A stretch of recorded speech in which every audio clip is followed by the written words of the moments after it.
won't be alone for talks with Donald Trump. Leaders from France, Britain, Germany, Italy, and Finland will also be attending. Special Envoy Steve Witkoff says Putin has agreed that the United States and European allies could offer Ukraine a security guarantee, resembling NATO's collective defense mandate, as part of an eventual deal to end the war. Greg Clugston, Washington. And when you press Secretary of State Rubio for details of the Ukraine talks, you don't get much. These negotiations, as much as everyone would love it to be a live pay-per-view event, these discussions only work best when they are conducted privately in serious negotiations. Secretary Rubio tells ABC's This Week program that compromise is key to ending the war. In his words, you can't have a peace agreement unless both sides give and get. Hurricane Erin has strengthened. It's a Category 4 storm, 130-mile-per-hour winds. Puerto Rico and the Virgin Islands being lashed by the outer bands of the storm. North Carolina's Outer Banks could feel Erin's fury in just a few days. Rainfall is a concern, but the tropical storm force winds, the rip currents, the heavy surf, that's going to certainly be a concern, as well as storm surge. Dave Roberts at the National Hurricane Center. Authorities in Tremonton, Utah say 2 police officers were killed. A third was wounded in a shooting last night. It happened as officers responded to a disturbance call in the community north of Salt Lake City.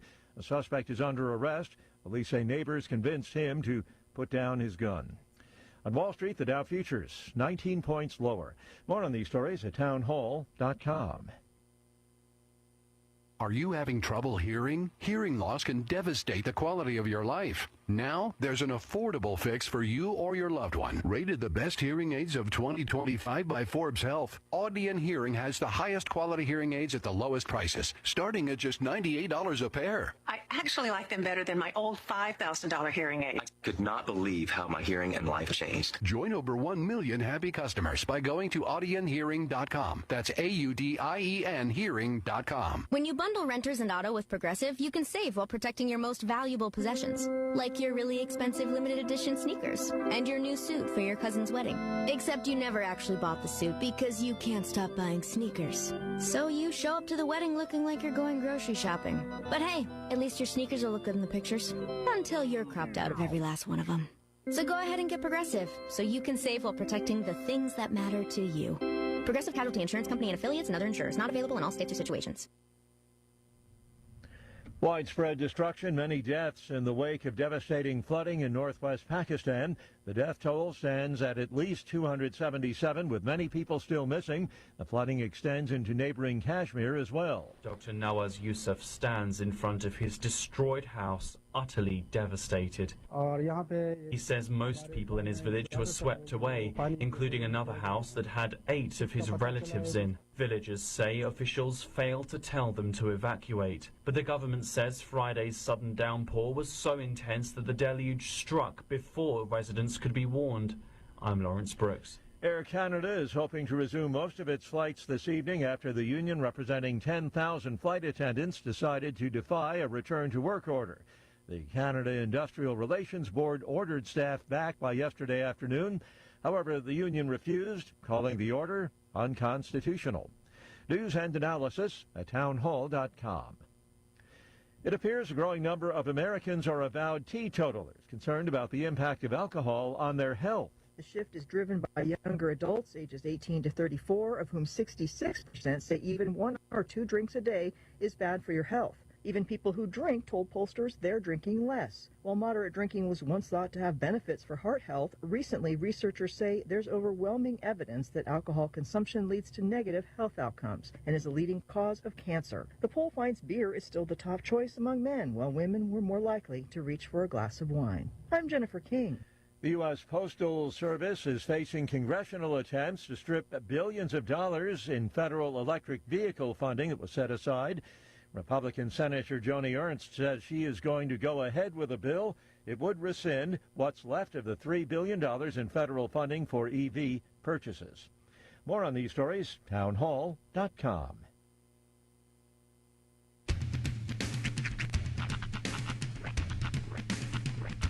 What in the wide world of sports is going on here? I promise you, whatever scum did this, not one man in this force will rest for 1 minute until he's behind bars. Now let's grab a bite to eat. Yeah, come on. I feel the hot wind on my shoulder and the touch of a world that is older. I hit the switch and check the number. I leave it on and then I slumber. I hear the rhythm ringing through it. Flamenco guitar and cumbia music. I hear the talking of the DJ. The demolition, what does he say? I'm on a Mexican radio. I'm on a Mexican radio. Broadcasting live from high atop the J.P. White Building in downtown Roswell, New Mexico. It's Mornings with Mike Winters on 106.5 Roswell's Talk FM. Is that what I sound like when I talk? Now, here's your host, Mike Winters. And good morning, one and all. Welcome to Mornings with Mike Winters. I am he. That would be me, Mike Winters. Happy Monday, everybody. Yes, sir. Welcome back to the grind. Yeah. To the work week. Full-on busy week. A very busy week. Kickstarting the football season. Yeah. As of Friday with the Roswell Coyotes. Friday Night Lights back in action this Friday night. Roswell, Goddard, all in action. Yep. Goddard taking the field. Actually, they're traveling, I believe, on Saturday, and that's their game is Portales. To Portales, yes. Yes. Portales, and their game at, I believe, 5:30 pregame, kickoff at 6. Yeah. I believe. And Friday night's game you can hear right here on 106.5 Roswell's Talk FM. And, of course, see it live at ksvptv.com. Yeah. So week one is underway here. Of course, we'll have, like you said, games, Goddard Radio on our sister station, 106.1 FM Fierro for football. La Pantera. That's right. Sorry. My bad. Get it right or pay the price. 106.1 La Pantera. And then, of course, Roswell Coyotes right here on 106.5 Roswell Talk FM. Video broadcasts of both ksvptv.com, Coyote Channel for Coyote Sports, Goddard Rocket Channel for Rocket Sports. Yes, sir. So, yeah, we'll have it all for you. How was the weekend? Good. Pretty low key. Just, Kim was sick all weekend. I was kind of feeling a little in myself, so we kind of just did some stuff around the house and nothing major. Just around the house stuff. When you live cozy, you don't mind not leaving, you know? Yeah. Just kind of enjoy the spoils of the other times you've gone outside to make money. Yeah, we went and we ordered takeout Saturday night. Nice. And I fixed breakfast for dinner last night. So, yeah, it was pretty much. I ended up talking myself into lunch on Saturday. Yeah? Well, I recently produced a commercial for a restaurant in Roswell called Lemongrass. Yes, might have heard of it. And in putting the commercial together, I had to bring up the menu to kind of pull some of the dishes that they had. Mm-hmm. They have this certain soup there that's called Tom Kha soup. Ooh, it's what is that? It's a customer favorite. It's actually a coconut milk based soup. Okay. But it's Thai. It's got all kinds of different seasonings in it: kaffir lime, galang, a couple other like holy basil, some other stuff. It's real good. It's got a little spice to it. Got some shrimp in it. It's a great way to start the Saturday. Nice. Yeah. It was a very soup-forward weekend. And then went out to LibFest on Saturday evening. Yes, how did that go? Of course, Jocelyn and GDP played Saturday night there. Mm-hmm. How'd they do with Battle of the Bands? They played Friday night Battle of the Bands in Battle of the Clovis. Bands. It went well. They didn't win, but they put on a fantastic performance, and they will be back next year. Nice. To battle once more. Battle on. And they put on a fantastic show on Saturday, breaking out some stuff that I believe some brand new songs, a couple of songs that I've never heard before. Nice. Yeah, some good stuff. Well, good deal. So yeah, definitely a good show on Saturday evening. Nice. And so did you go to that too in Clovis? We didn't go to Clovis. No, Okay. I ended up staying in town for Friday night, but made it to LibFest on Saturday. And then Sunday was just sort of like a wash of, okay, so pull back of the curtain. There's a Mexico lucha promotion called AAA. Okay. They were recently purchased by WWE. Okay. So this is their first Triple Mania. It's kind of like their WrestleMania, but owned by WWE. It was going to be like their production values were going to be like 10 times better than they've ever been, and the spectacle of it. So I bring this up because one of their matches was this over-the-top rope battle royal. There's this dude named Omos. He's 7'4". Okay. Wow. Former basketball player, massive. Andre guy. territory here. Right. So then the next person to come out after the 10 count is a character whose name sums up the entirety of his being. His name is Microman. Okay. He stands literally 3 foot 3 inches tall. Wow. So he's not fighting that 7 foot tall dude. Needless to say, there was going to be that spot where Omos basically the little character, not kid, Microman, yeah, starts kicking Omos in the shins. Yeah. At first, he kind of kicks his leg back like it's a mosquito. Right. And then he does the classic turn around, and there's nobody behind him. And then he looks down and he sees this little guy, and he literally palms his head like one would a basketball. Oh, wow. Picks the guy up over his head. And you know that classic scene in every basketball game where the guy's like looking for somebody to pass to? Right. Microman was the ball. He was just up here like this. And thank God there were like 5 guys outside to catch him, because he literally just, from the middle of the ring, just tossed him. Wow. It was beautiful. Wow. It was amazing to witness. I don't know, when you start talking, I instantly started thinking of Mad Max Beyond Thunderdome with that big dude with the little guy that like rode on him. Yeah. That's what I'm thinking of when I see this image. So, all right. Yep, so we're going to start seeing more of that on TV now? God, I hope so. Well, because WWE bought it out? It's one of those things that reminds me, it's like, that's why I watch wrestling right there. It's not, I don't watch it for like legitimate storytelling or fight.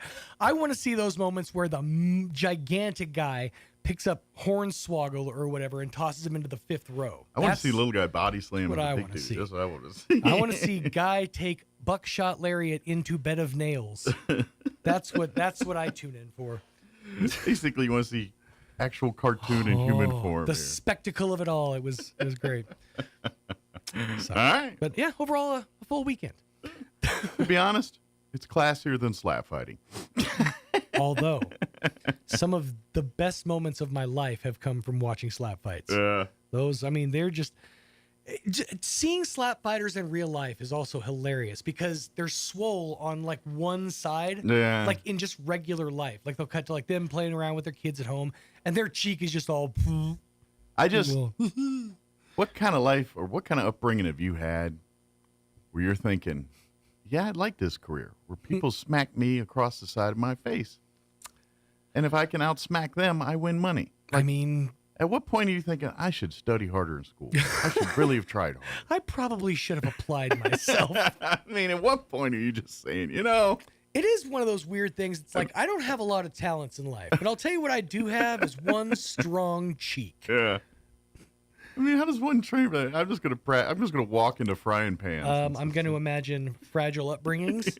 Yeah. Probably lead to something along those lines. I'm sure these are masochists, people that you know, or like you said, abused. You know what it is? I think it's like they didn't get slapped enough as a kid. Yeah. It's like, you know, when they say that kid didn't get hugged enough. This kid just didn't get slapped enough. Yeah, and look, I get there's adrenaline junkies and all that, but there's better ways than getting smacked in the face. Oh, I agree. All right, we got a full slate for you for today's show. Let me give you the rundown here. In just few moments here, we're going to have CEO of the National Championship Air Races, Fred Telling, going to join us in studio as we are weeks away from the National Championship Air Races from happening. So we'll get an update from Fred here in just a few minutes. In the 8 o'clock hour, about 8:15, Tanner with Degenerate Coffee is going to join us, and they've got some things going on over there helping the community and the public we want to put on people's radar. And then in the 9 o'clock hour, about 9:15, John and probably Crystal Noble joining us to talk Roswell Seed this morning, give us an update what's going on over there as they're getting ready for the fall and all the things that come with it. So we'll have a great conversation with them here about 9:15. Plus, we'll have all of the newses of the local, national variety, your Wall Street business updates, and whatever else we can come up with for today's show. Before we do any of that, let's first take a gander at your weather, which there was like a bunch of rain chances, and I guess there's still some lingering here, but it seems like less now. But anyway, here's your weather. I'm meteorologist Steve Hamilton with your Pecos Valley weather. Little bit of monsoon flow getting into our area today. We'll have some sunshine for a while, and then scattered afternoon showers and thunderstorms could pop up.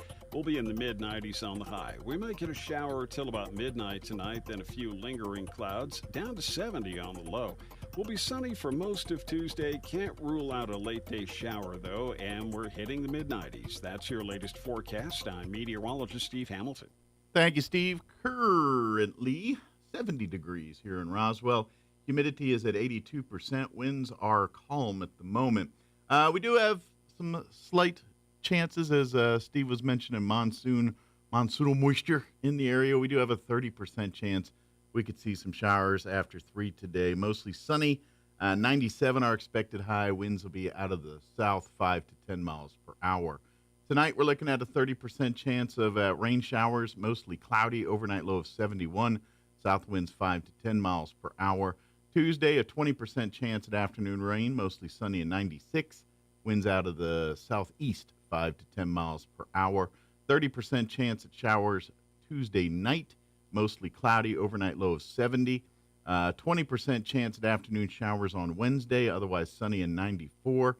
And that's about it for rain talk, at least for the rest of the week. Thursday, sunny and 94. Friday, sunny and 94. Saturday, guess what? Sunny and 94. And just to change things up, sunny and 93 on Sunday. All right, 17 minutes after 7 o'clock. Let's go ahead and take a quick 3.5-minute break. We'll get you into your Roswell Livestock Report with Smiley Wooten, the Monday edition.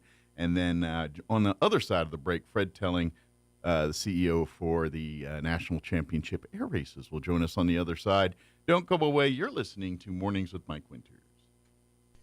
Good morning. This is Smiley Wooten at the Roswell Livestock Auction. Another Dog Days of Summer run this week. We expect to sell 700 head. Break it down like this: 100, 125 weight cows and bulls, 50 to 75 pairs of bred cows, 500, 525 calves and yearlings today sold, include 10 to 15 cow-calf pairs, mostly black, white-face, red, white-face cows with black calves, pairs 6 to 10 years old, 10 pair Corrini cross cows with Angus or Charolais calves at side, 4 to 9 years old, 20 bred cows, good quality desert crossbred cows, bred to Angus or Charolais bulls, 5 to 9 years old. 75 calves, the Flying W Diamond Ranch at Capitan, New Mexico. Quality black Angus calves, cattle weigh 90 days. 2 rounds of Bow Shield Gold, 1 shot, Covex and 8, thin to medium condition. 400, 550 pounds. 44 Holstein steer calves off one dairy, 200, 300 pounds. 25 black Holstein cross calves off the same dairy, 300, 500 pounds. 34 calves, Miss Nancy McDonald, 10 in New Mexico. Quality red, white-face, and white-face English crossbred calves. Bow Shield Gold 7-way at Brandon, 350, 425 pounds. 28 calves, the Desert Lily Ranch, Midland, Texas. Quality Charolais crossbred calves, medium condition, 400, 600 pounds. 10 to 15 rope and size calves in the run for today. Sell time this morning, 9 o'clock. Sell pairs of bred cows 9:30. Be selling calves and yearlings about 10. Fairly light on weigh cows and bulls. Be on pairs, bred cows, calves and yearlings pretty quick. We expect to sell 700 head today. This is Smiley Wooten, Roswell Livestock. Looking to start, continue, or complete your higher education journey? Join the more than 5,700 current Greyhounds on their journey to student success. Eastern New Mexico University offers the most affordable higher education degree in the Southwest, and New Mexico residents can go to school tuition-free with the New Mexico Opportunity Scholarship. With online or in-person degrees, ENMU is the right choice for you. For more information, visit enmu.edu. ENMU, student success, that's what we're about. 70% of Be Well customers pay less than $100 a month for health insurance. 100% of Be Well customers have less weight on their shoulders and more smiles on their faces. If you think you make too much to qualify for low-cost health insurance, we think you'll be surprised. For free help finding a plan that'll put a smile on your face, visit BeWellNM.com. Injury, surgery, or illness can set you back, but you don't have to recover alone. At Artesia General Hospital, our rehabilitation services team provides physical, occupational, and speech therapy to help you regain strength, mobility, and confidence. Take the next step toward recovery. Call 575-736-8174 today to schedule an appointment and get back to living life to the fullest. Bob Reed Pest Control protects you and your home by controlling pests that invade. Bob Reed Pest Control understands the importance of safety in and around your home from unwanted pests, and they offer answers and solutions when you need them most. Protect your home, your children, and your pets from the dangers of poisonous bugs and insects. Let Bob Reed Pest Control and their fully licensed professionals start working for you and your family today. Find them online at BobReedPestControl.com or call 575-623-5344. Serving all of Southeast New Mexico. Here's a Mornings with Mike Winters fun fact. The ball on top of a flagpole is called a truck. Mess with your friends today by pointing at a flagpole and say, "Hey, check out the truck on top of that flagpole." Here's Mike Winters. And good morning. It is 21 minutes after 7 o'clock, and joining us in studio this morning, CEO for the National Championship Air Races, Fred Telling, back with us. Good morning, sir. Good morning, Mike. I'm delighted to be here. Beautiful day today. Well, thank you for spending some time with us. I know your dance card's filling up pretty quick right now with Ramir. It's hard to believe. Like, we've been talking about this for years and kind of just thinking about it in concept for so long. And now here we are. We're weeks away from the first National Championship air races here in Roswell, New Mexico, and it's pretty exciting. I mean, yes, it's kind of scary, but very exciting at the same time. Yeah, I probably, begin to feel like I'm bipolar. I go between thrilled, excited, and scared as hell. So the reality is we got, 24 days to go before race day on September 10th. And I have to tell you, not only do I enjoy Roswell now that I live here most of the time, but the reality is that the city, the state have just done an incredible job.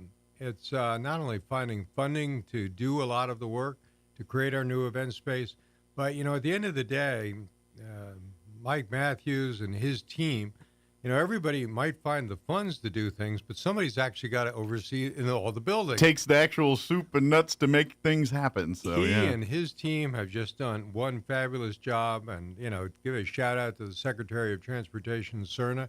He's been amazing. They were building a brand new apron. It'll be a new taxiway when we get done for the FAA. It's over 4,000 feet long and about 100 feet wide, connecting two of the other locations. So all in all, I just can't thank the whole community. So we're really excited, and when people come up to me and see my logo on the shirt and they say, "We're glad the air racers are coming," they have two questions. Their first one is, well, what exactly are they? Yeah, what does this look like? and so that's a lot of fun. And the second one, you say, "Well, we're super excited." And I said, "Well, I hope you still feel that way after we screw up your traffic for a week." But yeah, it's wonderful, Mike. And you're right. We announced only in May of last year. Yeah. And lots happened over the summer. We that's where it really a lot from the concept to the actual we got. I mean, really over this last several months, we've got a course, the tracks are laid out, everything. They know exactly how the flow of everything's going to happen out there at race weekend, and now we just got to actually execute it. Exactly. Now's the easy part, they say. But it's, one of the things that at the end of the day, we've got a lot more RV spaces. Mm-hmm. You remember the last time we talked, within a couple of weeks announcing the dates, almost all the hotels in Roswell had filled up. Within a month and a half of that, virtually all the ones at Artesia had filled up. Pretty much any town within 50 miles of this place. Yeah. And, the challenge we've had is for a lot of our core fans who have been used to being able to be 35 minutes from downtown Reno to up there. I think we'll get there someday. We just take a minute. We will. But, the hard thing has been to convince them that, Ruidoso, Portales, Clovis, Carlsbad, with the Carlsbad and Cabot. There are other places they can go, but right now, this first year is really a transition year. I'm not seeing the growth in the hotels and those outlying for you guys. They're not outlying. I've discovered around here, you think an hour in the car is like a walk in the park. We drive 3 hours for lunch. That's not uncommon. And so, there's a lot of adjusting there, but we're also very excited by the increase in tickets from the New Mexico and West Texas coming across. So you're going to get a lot of a new fan base. We hope so. Yeah, that's one of the things we're expose counting a lot of new people to the sport. And plus, all the new people within drive distances that they're used to, Mm-hmm. they don't need a hotel room, so they're even better off. And they'll still be around for for restaurants and everything else. Sure. So we're looking forward to it. And the I guess part of the good news is much of the community of the air racing, they love camping and the RV style. So literally, you can pop them, you give them a field and some water and some hookups, and they're happy. Well, that's an important point. Yeah. Mike and his team have actually put in place. We've got close to 200 hookups for RVs with power and water, none of which were there, less than 6 months ago. So a lot of mountains have been moved since the concept of this has happened. Yeah, we're partway toward our goal, which is ultimately to have like 400 or more out there complete. But the team has just been amazing. I cannot thank them enough, and I really have to thank the community in general. I mean, there isn't a restaurant or shop that I've stopped into and people just haven't been polite, excited, interested. But, so glad to be here because the reality is, even though we think we've done as much as we can to get the word out, there's still people I meet in the street and say, well, I hear the air racers are coming. When are they going to be here? So they know enough to know they know a little something. Forgive me for the base pitch, but for all those listening, please, September 10th through the 14th, National Championship Air Races will be here, and we're really looking forward to everybody coming out. I highly recommend go to the website, airrace.org. No doubles, just airrace.org. You go there. Of course, you can order tickets, get everything you need to get set up for Air Race week here. However, if you're new to the sport and trying to think, all right, so what's going on here?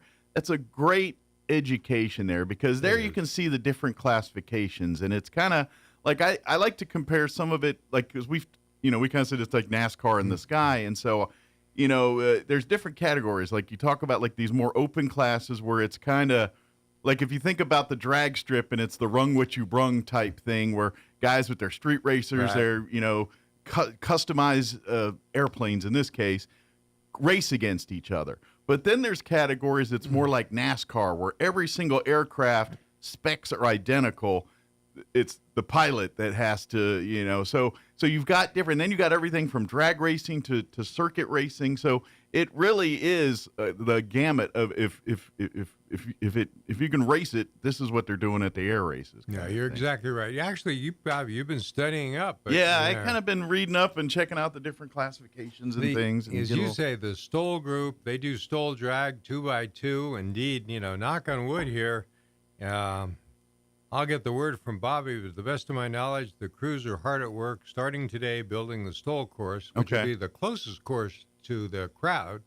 And because all of the energy is in front of the crowd, not pointed toward the crowd at any moment in time. Sure. Well, the safety and everything else is always the fun and excitement's there, but safety's always priority one at any of these events. Safety's job one, and the reality is that's part of what brought us to Roswell. We think this is the safest course to race on. You've got, with the two hospital systems here, you've got the emergency services. God forbid we need them, but we never operate a race without the capacity in place. And so we work closely with them. So we had that huge accident in 2011, and the reality is because of all the pre-work, virtually all of the people impacted who were wounded survived. The 58, I believe the number was, that made it to the hospital in under a year, all but 2 of them survived. And so those were the critical things. And then the support for the community. It's just been wonderful. Absolutely. So, since we're talking about the classes and stuff, I know, and this is where maybe we need to educate people because I'm a little naive on this too. I know there was a notification about one of the classifications having to drop out this year. Kind of explain what that means in your terms as far as the racing goes and what that means to the public. No, and but thank you for asking because I wanted to bring that up because I don't want anybody to be under any illusions. So we usually have 6 classes of closed course pylon racing, and they're the ones, as you say, they go around pylons, very fancy word, folks, for a very large telephone pole with a 55-gallon drum on top. There you go. each one for the different courses painted a different color combination so the pilots can make sure they're headed to the right one. Those are directional, yes. Exactly. You know, by the way, if you're on the T6 course and that pylon isn't red and white, you're on the wrong course. Then you're having a bad day. So we've got the shortest course, a little over 4 miles, is the Formula and biplane course. And they're all coming. They're committed. Indeed, I just talked to both the class presidents over the weekend. They're excited. Okay. T6 group, I still head the T6 group. I had a board call with them yesterday. We're going to have 7 T6 racers, and our 8th plane will be the pace plane. Okay. So they're all set and coming. Then the jets at the fast end this year, the jets can run up to 525 miles an hour. And bear in mind that the only reason that it's only 525 right now is that's been the limitation based on the course we used to have and the initial course that we laid out here. Okay. So they might be breaking that if not pushing this year. No, but, but someone's going to try to push an envelope. when the FAA says 525 and we say 525, it's 525. That's the Bible. Yeah, I've learned it's not quite like running up 285 where I know that I drive along at 75 miles an hour and I'm being passed like I'm a tortoise. Sure. But so those 4 groups are committed. They're coming. Indeed, the Stoll group, I talked to them over the weekend. They're going to bring an extra 10 not Stoll drag aircraft, but more standard Stoll aircraft. They do short takeoff and landing demonstrations right in front of the grandstand. And I have to tell you, people are going to be amazed in how little space these planes need to lift off, go a little ways, and land. And it's a lot of fun. It is very cool. Based off my time in the military and seeing some of those aircrafts take off and do the things, these jocks know what they're doing, and they know how to. They do some pretty cool maneuvers in those planes, and you know, like when you go to the air shows, when you see, like, if you've ever been to an air show and seen the maneuvers, these guys, this is what they do, and they're really skilled aircraft pilots, and this has been their whole life. Many of these guys are probably military vets, not all of them, but probably flew an F-4 or a F-16 or an A-10 or something at some point in their life. Well, let me not skip over your first question, though, about the change in the lineup this year, and then come back to I'm sorry, I got sidetracked. No, please, well, it's one of my favorite stories about how I even got into air racing, and it really reinforces what you said. A good number of them are indeed ex-military. But so the 2 classes, we actually now have 2. We put the announcement out Friday night. Stoll sport class about a month ago, when we ran Pylon Racing School in May. Mm-hmm. The super sports, so the sport class is large enough they actually run on 3 different courses. They can run on the unlimited and the jet course. The long course, 10 miles, that's limited to 525. Now, the fastest sports have gone so far as some of those aircraft have broken 400, which is pretty amazing when you consider these are planes that, like Lancers, you know, if you're a skilled home builder, and by the way, I am not. I admire these guys. You know, you can actually get your Lancer kit. You can build up your own plane. Well, they start with that, and then they are not limited. They can do intercoolers. They can do nitrous oxide. They can do whatever they need within the limits, which is no more than 1,000 cubic inch engine up front. Okay. And so they've broken 400 miles an hour. They're extraordinarily impressive. They're beautiful planes.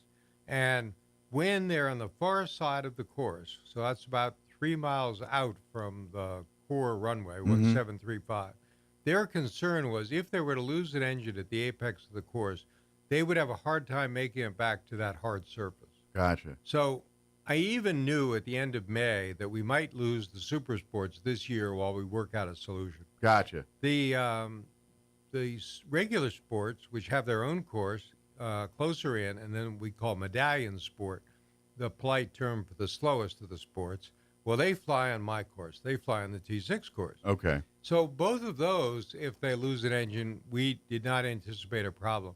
But they had a list of things they needed to have done. Just to give your audience an insight into it, for example, because a third of the property is on airport land, but 2/3 is on the Brown Brothers Ranch, and the Hollyfields have just been amazing. But at the same time, along YO Road, I think it's called YO Road. You know that area better, probably most people that live here now. Well, I don't know. I'm coming to learn it more than I ever thought I would. But so you had telephone poles along there. You had some wires that were crossing courses, and sport guys and the Formula One biplanes said, look, any of the telephone or power lines that are running across the course, we've got to have those down. Any of them that are parallel to the course, we at least like marker balls on.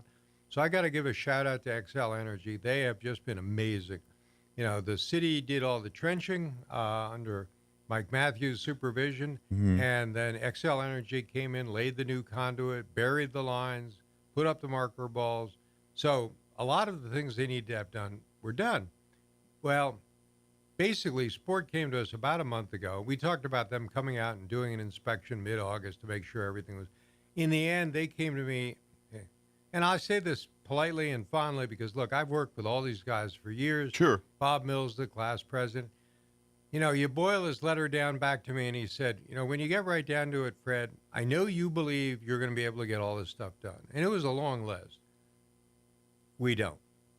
Not that I don't want to tell you, Fred, I don't trust you. I trust you. Sure. I believe you believe what you believe, but I'm not sure I believe it. So everyone's got experience in this, and their experience is telling them different. We're going to We're going to stand down, and as we said, I'm. And it's always better to err on the side of caution in these Absolutely. types of things. And so, sure, I'm sure they were all anticipating, ready to go, but if the checklist in their mind isn't checked off, then you don't go, and that's what they're doing. The good news on that is one of the things I will proudly do in about a week and a half when we're virtually wrapped up. We will put out a detailed summary of everything that's been done, and frankly, so people can look at it and understand we're ready for next year. We still haven't solved the question of how these planes. See, because they have skinny tires. I fly T6s, mostly unlimiteds fly, same thing. They're fat old, Goodyear tires. I was out on the ranch yesterday with the Hollyfields. We were out there basically killing the ant circles that are close to the pylons so the judges don't get nibbled on. But in the process, there are lots of areas of that ranch that I could easily put a T6 down if I had to. And I think the same would be true of unlimiteds, but I won't speak for them. But the sport class and the jet class, bear in mind, they have much thinner tires, narrower tires, I should say. And I would think it would be a little harder without a somewhat prepared surface. So we're working on that. I don't know how these particular jet aircraft work, but based on my time in the military, jet aircraft are vacuum cleaners. They suck things up. And like if you ever spent time on a flight line in the United States military, you spent time FOD walking. I was just going to say that. And so jet aircraft are a little more sensitive to those types of things. So now, interesting, the jet assessment, and we had seven of them here for Pylon Racing School. Their assessment, when they did their emergency landing exercises, just regular emergency exercises, their assessment, even as far side of the course, they'll have enough energy at that point that they could pull up and they could still make it back to 1.7 or 3.5. So they're not as concerned.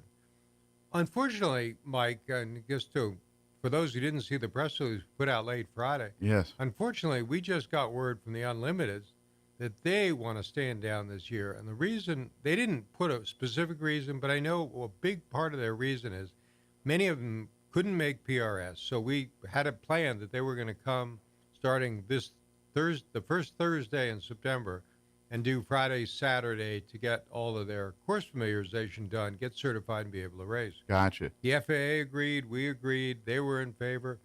Well, at the end of the day, they had a lengthy discussion, interestingly, just amongst the pilots, and they just came to the conclusion that between the fact that there are short hotel rooms and a whole bunch of other things, they too are taking a pause. Gotcha. Now, you can read my press release, and we put out an e-blast. The reality is, say the least, I'm disappointed because unlimited air racing was what started up in 1964. So they were at the core of the storied 59 years of racing we have.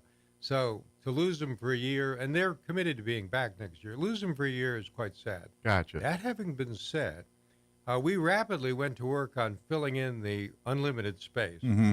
So I'm pleased to say we've got 3 former racers, one flown by a good friend of mine.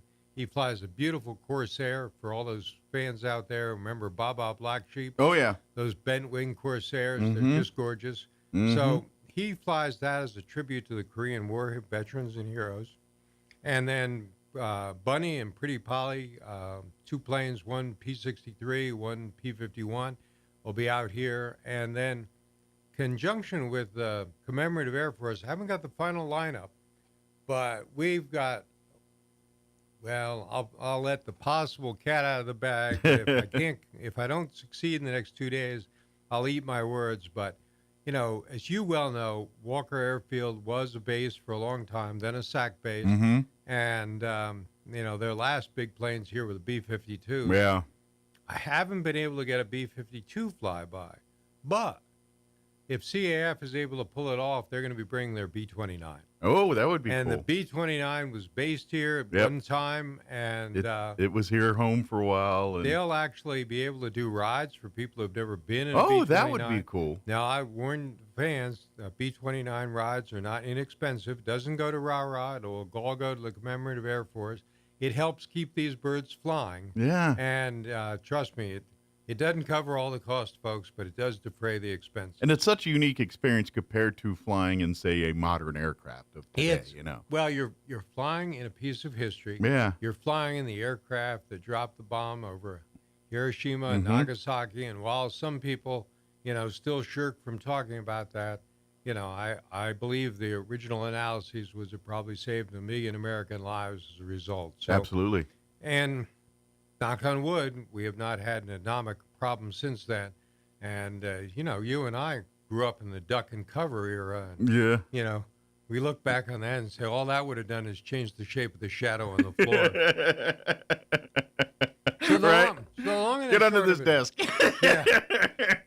So the long and the short of it is, for all of the fans who are really interested and love World War II aircraft like I do, trust me, you're going to be able to still see and interface with a number of the racers that are bringing their former race planes here, and you're going to be able to see a number of World War II aircraft, which we'll put, if they do rides, we'll put them out in the military section where they belong, and there's going to be a lot here for everybody. We're just super excited. It is very good. Get your tickets now, please. airrace.org is probably the best way to get your tickets and get everything situated so you're ready to roll when we get going here that first week of September. It is, but you know, just to make sure everybody's within your radio distance, the reality is you're within drive time. You can walk up, you can drive in, find a place to park, and you can buy your tickets on the spot. Sure.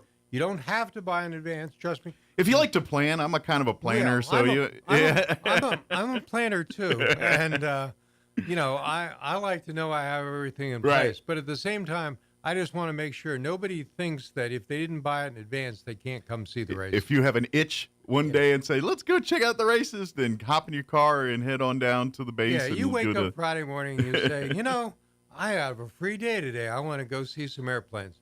The other thing I'd just like to share with everybody, look, I make no bones about it. You know, I'm a former racer. I stopped racing myself in 2012 after a decade in T6s. I'm still a T6 pilot. And while keeping this iconic event alive is my mission, easily, I think it's going to take me 3-4 years to be here to see it fully established. That's my plan. That's why I bought a house here and becoming part of this community. You're becoming New Mexico-ified. Well, you know, as I say, I bought a house, I bought a car, I've got my Mexico license plate with the green and red peppers on it. There you go. That was the one that was most appropriate for me. And but the point I want to make is while racing is our number one mission, I want to just take a moment to remind everybody about the other things that are important. We have all these freedoms in this world because of everything we do in our military in America for the people every year. And these folks, as you did, serve day in and day out for whatever term they wish to stay in the military. Some make it a career, some, you know, do what their minimum service requirement is. But the reality is, regardless of which branch of the service, without them, being there, we would not have the influence, the force, and the protection which keeps us free in this country. So the second most important part of our mission is honoring our military. And so we're getting support from Holloman, Cannon, and we may even have some people down from Kirkland. So Friday is Military Day. Mm-hmm. All military, they're out there. You're free to come all day long. Friend and I adopted something we did in Oshkosh years ago. We do military veterans hats. I don't know how many. I think we did 2,000 this year. So it's our small way of just recognizing everybody that serves and thanking you for your service. So that's Military Day. We'll probably have a swearing-in ceremony as part of our opening ceremonies. Cool. And it's just, we're also working on a couple of flybys. We think we might be getting a 2-ship F-16 flyby. Oh, great. Because, as you understand, a lot of this equipment's either in active service in training or in operational support. Oh, yeah. So we won't know till the last minute exactly what we get for flybys. Yeah, But, air shows and things of that nature are a distant second in terms of availability. and they for have stuff. to be for Yeah. obvious reasons. Yeah. So Military Day is really important. The third part of our mission, though, is STEM education. And our STEM education program this year, Reza Karmuz, who manages it in conjunction with Jennifer Cole and other people here in your city community, we're expecting 9,000 kids to be out there between Wednesday, Thursday, Friday. The schools are helping with the busing program. That's great. Roswell's actually got parent-teacher conferences, I understand, going on Friday. So we may not get as many kids from the Roswell area, but the outlying districts are all coming in and supporting it. But on top of that, one of the logical things is if you get people interested in aviation, as you know, it's not easy to break in. You know, unlike when I got a license over 54 years ago. Come September 2nd, 54 years ago, I received my pilot's license. Seems like it's yesterday, doesn't it? Some days. Yes. And some days not so much. Other days it's a distant memory. But the reality is, in my day, I was able to get that with a good summer job. You can't do that anymore. So we have 20 scholarships that are going to be released soon. 15 are for flight training. Because we don't have the flight training capacity here, I'm meeting with one of the key instructors later this week because there'll be 5 $10,000 scholarships granted here. That's amazing. 5 of them will be still back in Reno because they also support us with their license plate program. Absolutely. And 5 of them are actually under the tutelage of racers. Okay. They're spread around the country. But for me, the most exciting thing is in conjunction with the university, and Dr. Powell has been fabulous to work with, we're going to have 5 AMP scholarships, $10,000 each, to support many of the other expenses they have to bear to get their AMP working in the university program. So that's great. That's a brand new segment of this program that Bobby Thompson and I are Love funding that. ourselves, and we're just head over heels happy. It's one way to contribute to the community, and so that's amazing. All I know, and I can tell you right now, the only other way I know of getting your AMP cheaper is raising your arm and signing up with Uncle Sam. Exactly. If you want to go the hard knock school to get your college education or get a skill, join the military. That's because it's you're exactly right. And I think people often don't appreciate the extent to which military training and experience not only serves people well, no matter what career they're in, but it does provide them a base and skills in certain areas that are incredibly transferable. So absolutely, yeah, this is great that this is going on and seeing. And I'm telling you right now, and I've talked with Dr. Powell. I think I talked to you about this. That let's face it, it doesn't take an expert to see how much our airline industry overall is hurting for qualified people right now, from pilots to the mechanics to ticketing to every aspect of the industry is having a downfall in people. And you're seeing stuff almost on a weekly basis about some near miss at some airport or something like that. And so we need this next generation to embrace this industry and train and do this. So the next generation of because guess there's going to be more of airplanes and more, not less, in the world to come, and we need people that are qualified to do this stuff. And as every pilot knows, it doesn't matter whether you're military or civilian. I get in my aircraft. I have, I do the pre-flight, no question about it. But I fundamentally am making the understanding that, look, the appropriate maintenance and support and service bulletins have all been completed correctly. We, as pilots like to say, we don't get to do the fun stuff we do without a cadre of people behind us. Yes. And in the military, as you know, for every pilot up there, I think there are close to 4 to 5 maintenance and support personnel to be able to make that happen. And it may well be the numbers are even higher, particularly on aircraft carriers.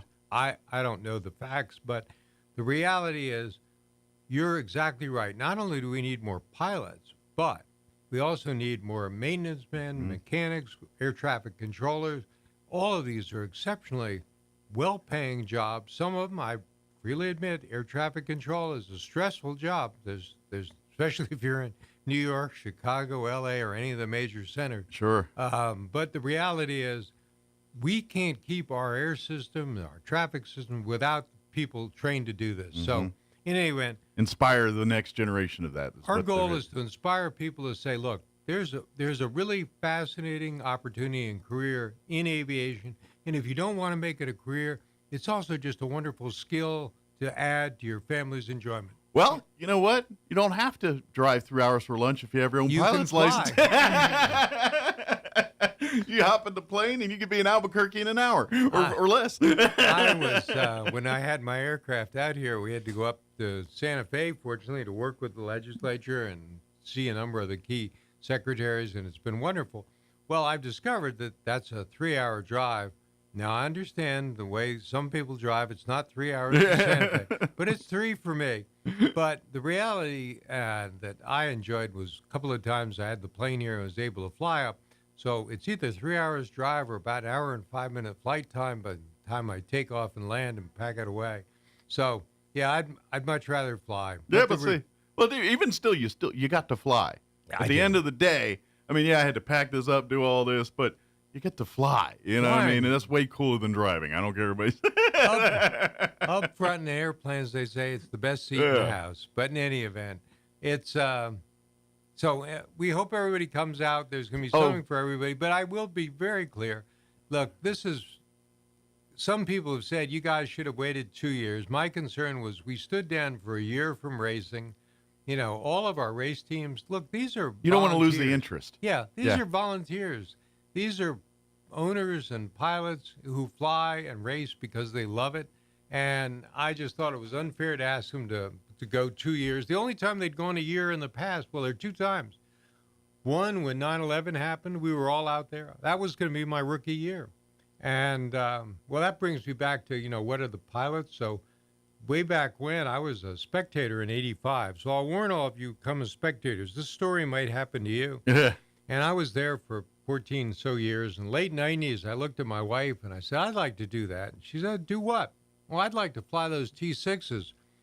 Well, unfortunately, she died 11 months ago, come September 2nd a year. Right. But the reality is, if she were here today, she'd say, well, after I picked myself up the floor laughing my ass off, I turned to my husband and I said, well, that is among the dumbest ideas you've ever had.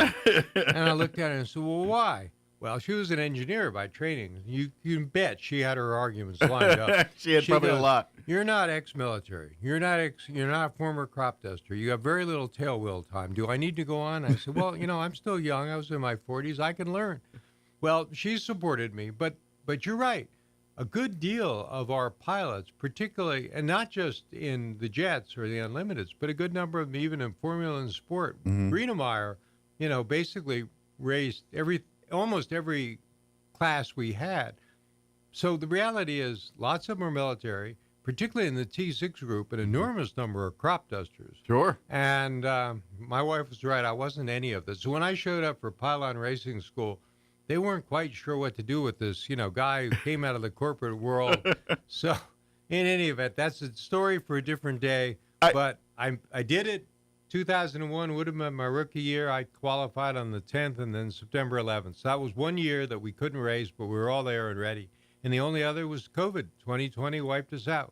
So everybody is pulling together to make this happen. This will be a transition year. Sure. There's going to be lots of burbles and bubbles. We're going to learn problems. a lot of lessons this one, but you know what? It's going to grow and get better, and I'm going to give it a few years. It'll be a well-oiled machine at some point here. Well, I'm counting on that, and honestly, Mike, that's the reason I wanted to stay here a minimum 3-4 years and get this thing firmly established. And the potential it could be, and what it could, as we get more people interested and more racers and more people spotlighting the sport, I think this is it's a great opportunity not only for the air races but for Roswell as a community, and we're I think excited. For all of southeastern New Mexico and West Texas, I think it's going to help a lot. The other thing is because we moved from Reno, so a lot of people in the East and the Midwest. I mean, I would fly my plane from Florida, both of them, but lots of people don't like to take their plane over the Rockies. So we're looking at the geography and saying, I'm hoping that over the next few years we draw a lot more pilots and fans from the Midwest and the East who weren't necessarily all that interested in flying all the way to Reno. It's getting a bigger spotlight. Exactly. So we think this is a great opportunity for the area, the whole region, and we're just delighted to be here. So please come meet the community. Come, this week, if you can spend every day, awesome. If it's one day, awesome. Whatever it is, we'd love to have you. We're 24 days, I think you said officially, from the start of the Roswell National Championship air races here in Roswell, and it's going to be a lot of fun. Airrace.org. You can study that up, watch videos, see the different classifications.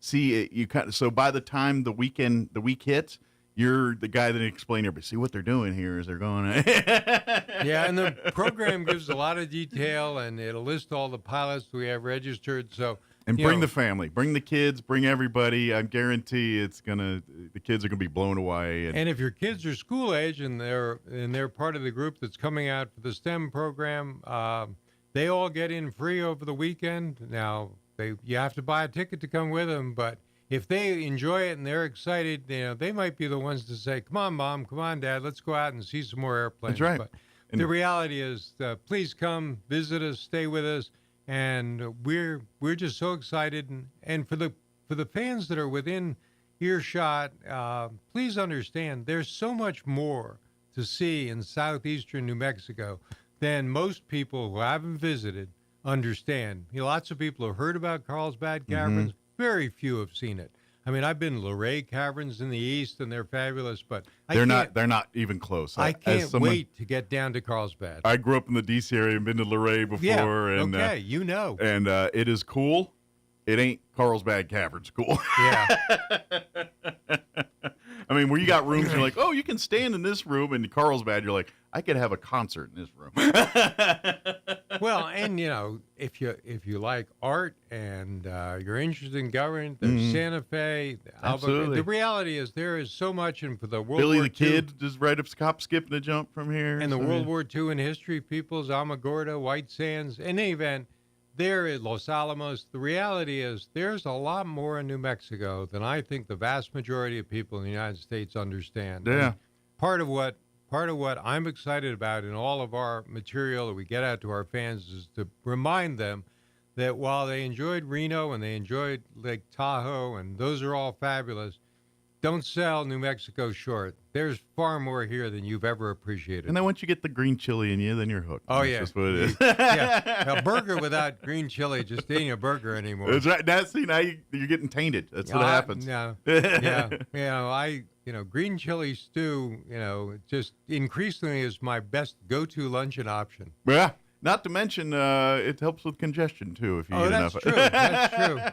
When the allergies hit, some green chili would take care of that real quick. So September 10th through 14th, Absolutely. Please come out and see us. We're going to have temporary grandstands this year. After the races, the new permanent ones will be put up.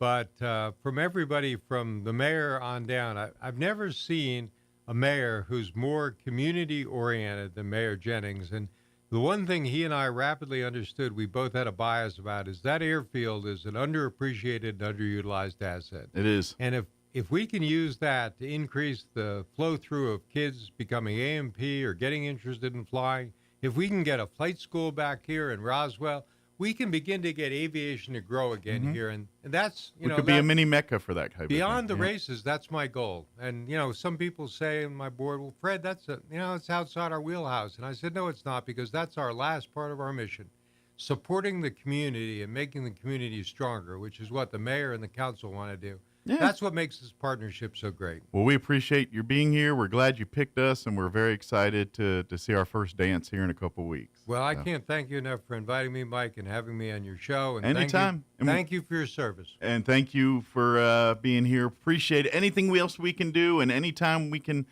help out or come on to do anything to get word out, please don't hesitate to reach out. Well, if it works for you, September 2nd and 3rd, we'll be getting almost all the pilots who've got to be in by that point. If you want a last-minute update, just let me know, and I'll, you're just down the street from me. Yeah, we're easy. You're easy to find now, that I found you. That's right. We can bribe them with a cup of coffee and a breakfast sandwich or something.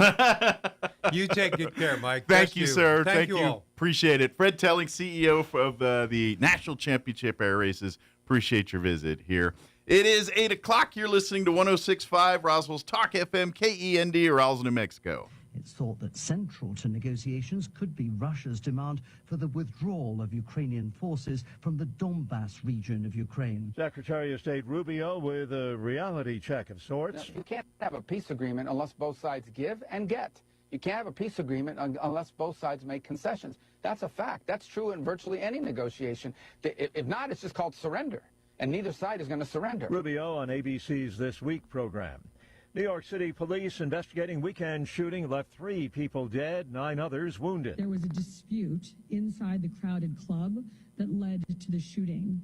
We believe that there were up to 4 shooters involved in this incident. NYPD Commissioner Jessica Tisch says it happened early yesterday morning in Brooklyn. No arrests yet.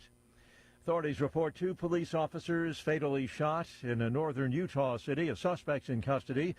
The gunfire erupted as the officers were responding to a domestic disturbance call in a neighborhood in Tremonton.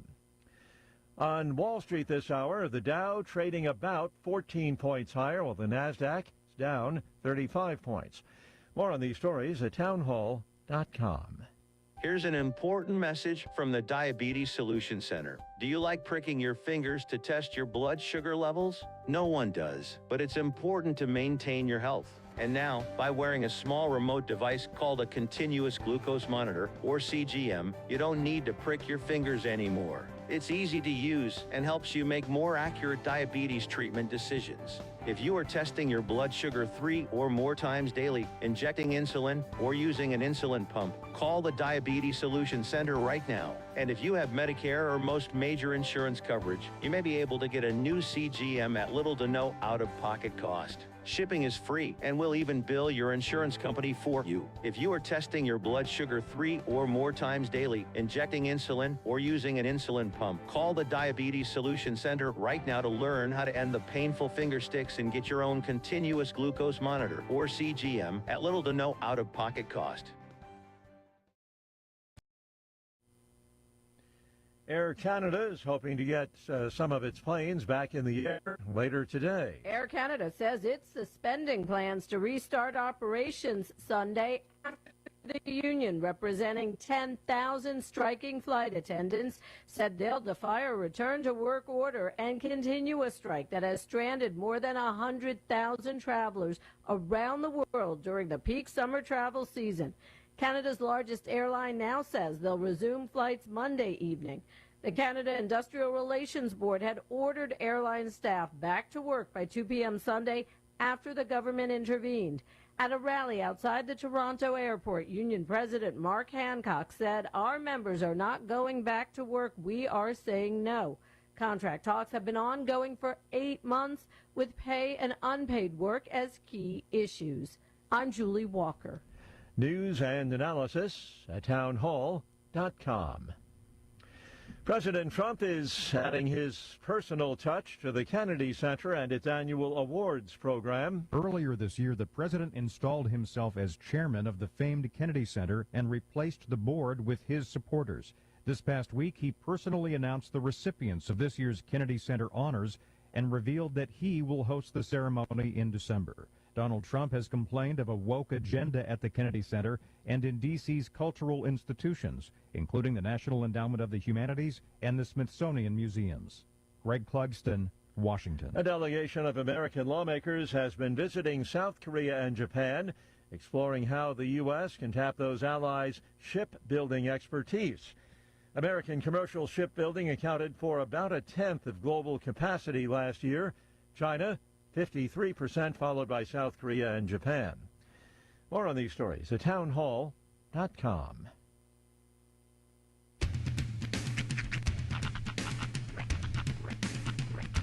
What in the wide, wide world of sports is going on here? I promise you, whatever scum did this, not one man in this force will rest for 1 minute until he's behind bars. Now let's grab a bite to eat. Yeah, come on. I feel the hot wind on my shoulder and the touch of a world that is older. I hit the switch and check the number. I leave it on and then I slumber. I hear the rhythm ringing through it. Flamenco guitar and cumbia music. I hear the talking of the DJ. The travel and what does he say? I'm on a Mexican radio. I'm on a Mexican radio. Broadcasting live from high atop the J.P. White Building in downtown Roswell, New Mexico. It's Mornings with Mike Winters on 106.5 Roswell's Talk FM. Is that what I sound like when I talk? Now, here's your host, Mike Winters. And good morning. It is 6 minutes after 8 o'clock. Welcome to hour number 2. The deuce. Of Mornings with Mike Winters, right here, 106.5.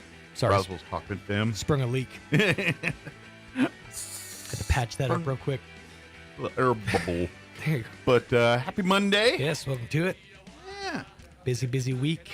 It is. Got high school football commencing this weekend. Dallas Cowboys pregame action already underway. Yeah, they played. Washington plays tonight. Yeah.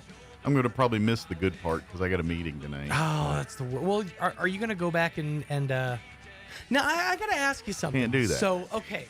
So here's where we get into the business side of things. Yeah. ESPN recently acquired the rights to the NFL Sunday Ticket. Uh-huh. So their plan, as far as I understand it, ESPN is planning on launching a new standalone sports app.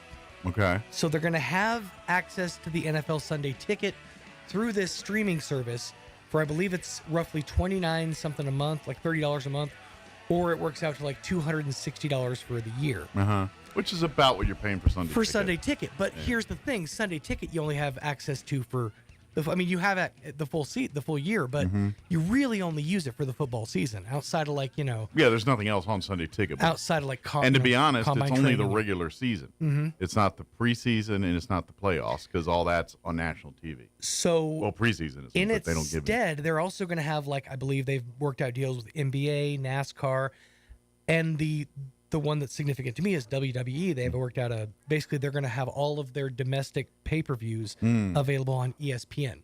It's caused a whole fracas in the wrestling world because for the last decade and a half, we've been trained that $10 a month for the network or for Peacock is all you need to watch the PLEs. But if they're going to start charging $30 a month, are we going to do that, or are we just all going to get a VPN and start watching through Netflix? Yeah, that's kind of the thing. I'll be glad when they figure it out. Whatever it is, because having the 37 different things to do the 37 different things is annoying. But that being said, as an avid Sunday Ticket subscriber, are you planning on doing the ESPN thing this year? Negative. Have you thought about it? Negative. No, I have alternative methods. Oh, that's right. You do have your ulterior motive or your ulterior ways. You have I know a guy. Workarounds, we'll call them. He juices me up. Hey man, it's been a couple days. I need my fix. Hands him jump drive. So you will still have access to your Commanders all season, and that includes preseason and postseason. Correct. So you're good. You good? I'm good. That's got to be a great. That alone is a money saver. Yeah. That's how they can afford their fancy cruises and whatnot. As long as the internet don't fail me now. Mm-hmm. Yeah, that's it. And it's legal. It's it's totally legal. Yeah, it's not. Even when the internet fails you, just turn your phone into a hotspot and go from there. Yeah, but sometimes it's I don't know. I don't know, because sometimes it'll be like I'll get onto a certain local channel in DC, and it just will never work on that day. Right. And then I go to the other version, it works fine. It's just, I don't know. I can't explain that. I don't know. I'm not nerd enough to know. It's weather. There's like antennas and weather vanes. Enough people are accessing. I have no idea. Something with a chicken and a windmill on it. Yeah. I didn't do the hokey pokey right or something. I don't know. But anyway, but yes, I've got alternative. You've got your. But tonight's game's a Monday night game, so that'll be on the tube, on the tube. Ocho. ESPN and the Ocho. Yes. But so I'll watch. Well, and that's just it. The good part, I don't care where Jaden Daniels will play like one series. I'm going to miss all that because I'll be at a meeting. But yeah, that's really what it comes down to. Is the first quarter is really all that matters for preseason. Regular season fans. As much as I'm a fan of football, I don't watch that much preseason. I'll get the notes, the highlights, but. And because, quite frankly, especially game one, by the second half, 90% of those guys aren't even going to be here by the end of in 4 weeks from now. You know what I mean? This is the finals basically for them, testing grounds to see if they're going to make it to the big team. Yeah. We do have a full hour. Yes, we do. We got the Tanner from Degenerate Coffee is going to join us, talking about some of the things they got going on with Bitter Lakes Farms. We also have the Alzheimer's Association folks going to join us here. I know November 1 seems like a way away, but it's not. And that's, of course, walked in Alzheimer's is that. Now that the school year day, started, so. that's tomorrow. I know. I mean, it's like I was saying, November. Wait a minute. Shoot, August will be over tomorrow. It's so funny, too, because November 1st is one of those, like line in the sand days. Yeah. Because for about 3 months up until that point, everybody's Halloween. As soon as November 1st hits, we're like, what was that? Christmas. Anyways, cinnamon. Yeah. Christmas. I'm like, yes. And this is why Thanksgiving, my favorite holiday, gets slept on the most. Right? I agree. My favorite holiday is Thanksgiving. If you need an early fix of your fall-time Thanksgiving experience, just walk into a Hobby Lobby. It instantly smells of Christmas. Smells of all things Christmas, usually even in July. What's weird is I'm not a Christmas smells guy. No? Most things that involve Christmas smells aren't my favorite things to smell. I'm not a huge fan of like cinnamon or peppermint, but I do enjoy. It's nice when you walk into a room and that's the first thing that hits you, or like apple cider. Yeah. I'm a fan of those scents. No, the only thing I'm fans of is like under blankets when it's cold. Like the clean cotton. Yeah, I love that. Fresh linen. Yeah, those are nice smells. Those are more springtime smells. I would argue. I don't like. You know, the more I think about it, the more I realize I am a fall smells guy. Like those are the ones that put me at ease, that calm me down. I hate candles that smell like baked goods. Those all gross me out. Really? I don't care what the baked goods are. They all smell funky. That's fair. I like walking into a room and those smells hit me first. I'm like, oh, yeah. I feel they don't smell right to me. I feel, even if they're off, I feel at peace. You know.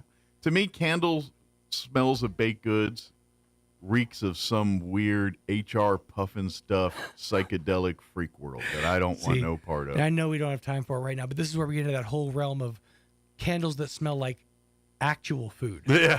Like there's a whole line of Wolfgang Puck candles that smell like that's unnerving. Bolognese and stuff. That's just mean to the senses. Yeah. Because at best you're making yourself hungry. At worst you're grossing yourself out to whatever food you're trying to replicate. Yeah. Either way it's not good. And if it's a big enough candle, you're going to be sick of that smell by about halfway through that candle. How do you want to ruin your desire for that again? Like I ain't gonna lie, the popcorn scratch and sniff made me balk at eating popcorn for a good minute. I've never seen a more visceral reaction to a candle smell than when I brought in that Sense of the Fair candle. That was revolting. I'm like, why do you hate me so much for Why do you want a candle that smells like butter?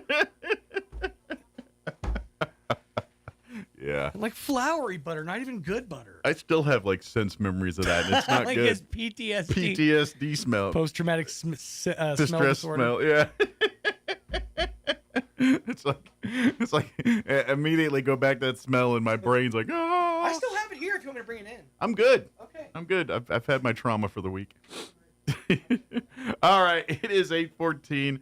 Let's get you up to date on the weather. I'm meteorologist Steve Hamilton with your Pecos Valley weather. Little bit of monsoon flow getting into our area today. We'll have some sunshine for a while, and then scattered afternoon showers and thunderstorms could pop up. We'll be in the mid-90s on the high. We might get a shower till about midnight tonight, then a few lingering clouds, down to 70 on the low. We'll be sunny for most of Tuesday. Can't rule out a late-day shower, though, and we're hitting the mid-90s. That's your latest forecast. I'm meteorologist Steve Hamilton. Thank you, Steve. Currently 71 degrees here in Roswell. Humidity is at 79%. Winds are out of the northeast at 3 miles per hour. Today we are, for the next couple days, our rain chances, and then the back half, not so much. But 30% chance at afternoon showers and thunderstorms for today. Mostly sunny and 97 for a high. Winds out of the south, 5 to 10 miles per hour. 30% chance of rain for tonight as well. Mostly cloudy, overnight low of 71 degrees. South winds 5 to 10 miles per hour. Tuesday, another 20% chance at showers and thunderstorms, mostly sunny and 96. Southeast winds 5 to 10 miles per hour. 30% chance at rain tomorrow night. Mostly cloudy, overnight low of 70. And then 20% on Wednesday afternoon, mostly sunny and 94. And then no more talk of rain after that. Thursday, sunny and 94. Friday, sunny and 94. Saturday, sunny and 94, and then Sunday to change it up, sunny and 93. All right, it is 8:16. We're going to take a 3-minute break, and then Tanner with Degenerate Coffee is going to join us on the other side. Don't go away. You're listening to Mornings with Mike Winters. It's too bad the Eastern New Mexico State Fair doesn't have a category for weeds, because with all the rain we've had, they'd be giving out lots of blue ribbons. Hi, this is Ben Manette from Roswell Seed Company. We have powerful products to get rid of the hardiest weeds, and most important, we can tell you exactly how and when to use them to get the job done. Yeah, this year's weeds are certainly impressive, but at least they're green. It's one of those things we've all had on our mind. No matter how much we want to ignore it, we all know that wisdom teeth can cause pain, teeth crowding, and even infection. Hi, this is Dr. Sarah Usher with Carabelli Dental. I am proud to be a part of an outstanding team who understands your concerns when considering wisdom teeth removal. Call us today and let our staff walk you through the process so that you are confident and prepared for your wisdom teeth removal. And don't worry, we have sedation dentistry options so that you can rest and feel at ease. Come see the team at Carabelli Dental. Call 575-622-4455. Roswell, your used car dealership is here. Tate Branch Roswell. Come experience the Tate Branch difference. We've got a huge selection of quality used cars, trucks, and SUVs, all at great prices with big discounts happening right now. And here's the best part. Every single used vehicle comes with our lifetime powertrain warranty at no extra cost. It's all backed by friendly hometown customer service that puts you first every time. So don't wait. Head to Tate Branch Roswell, 2000 West 2nd Street, and drive home happy today. Tate Branch Roswell. Come experience the difference. The ultimate Wi-Fi experience is now available to you thanks to Smart Home Wi-Fi with Plateau. Get fiber-to-home technology 100 times faster than average household internet speed. Plateau has multiple plans and options to fit your family. With Fast, get true 100 megs per second download and upload speed. With Faster, get true 500 megs of download and upload speeds. And with Fastest, you get 1 gig. Learn more at plateautel.com. Get the speed you need with Plateau. Tried, true, trusted. In a medical emergency, every second counts. Artesia General Hospital's emergency department is open 24/7, staffed with highly trained professionals ready to provide life-saving care when you need it most. Don't wait. When minutes matter, trust Artesia General Hospital. Quality emergency care close to home. Learn more at artesiageneral.com. At Martine's Capital Cafe, come in and enjoy a delicious variety for breakfast, lunch, or dinner. Try our burritos, huevos rancheros, asado, chorizo, sausage, flantas, fajitas, chili rellenos, quesadillas, enchiladas, sopapillas, and don't forget their award-winning green chili cheeseburger and so much more. Everything is prepared with the finest and freshest ingredients. Martine's Capital Cafe, Quality, value, tradition, and the most delicious New Mexican food since 1989. Open Monday through Saturday from 6 to 8:30 p.m. at 110 West 4th Street in Roswell. Here's a Mornings with Mike Winters fun fact. Slugs have 4 noses, but no fingers to pick them. Here's Mike Winters. And good morning. It is 19 minutes after 8 o'clock, and joining us in studio this morning, Tanner with us with Degenerate Coffee. You're the owner, right? Yes, sir. Good morning. How you doing today, sir? Doing good, sir. And yourself? Doing well. Well, like we were saying, about 6 weeks now, Degenerate Coffee's been open here in Roswell. Actually, just about a block over from where we're at, downtown over here, over by the Miniatures Museum and all that right there. Yes, sir. Just a stone's throw away. Yeah, so I got to ask, what drew you to start a coffee shop here in Roswell? What was your passion? What decided for you to do this? Yes, sir. Background in coffee, very limited. I grew up, just had, riding around with my dad in his thermos with his Folgers. That was pretty much the extent of my background growing up in coffee. And then was his coffee like the cowboy kind that you could float a horseshoe in it kind of deal? Black coffee, it leaves stains on your mug. But a couple years ago, I went into a roastery and stuff, and I had no idea how coffee was roasted or processed, and really intrigued me, looked more into it.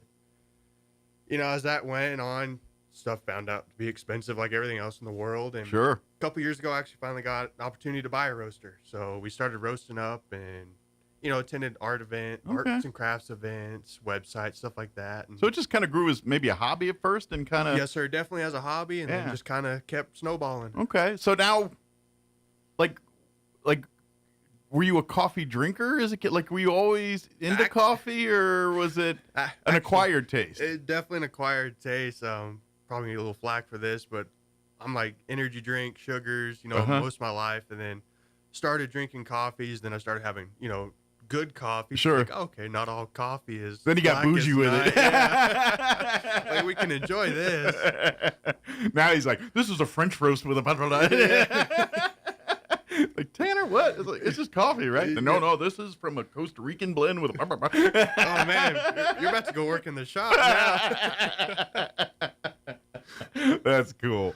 But, so I imagine you kind of, as you've got into the hobby kind of thing, and next thing you know, you got yourself an education on coffee, and then... Yes, sir. And realized that, it's everybody's beans are different, where they come from, where they taste like, how they do it, how they brew it, how they kind of like beer, or, any of these other type of specialty brewed or specialty beverages or foods or things. Yes, sir. Crazy world. Yeah, it is. You don't realize it. That's what makes it kind of an artisan-y type craft. You know what I mean? Yes, sir.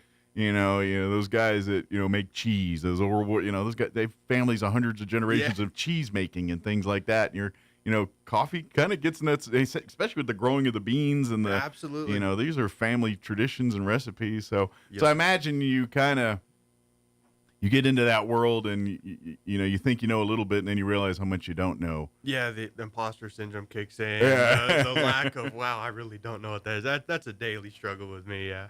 But I imagine it's also fun when you get to see new things and do all that too. It's a lot of fun. Background, as I mentioned, I don't have a background in coffee. I was, oil field, construction, stuff like that. So it's been a learning curve. It's been nice.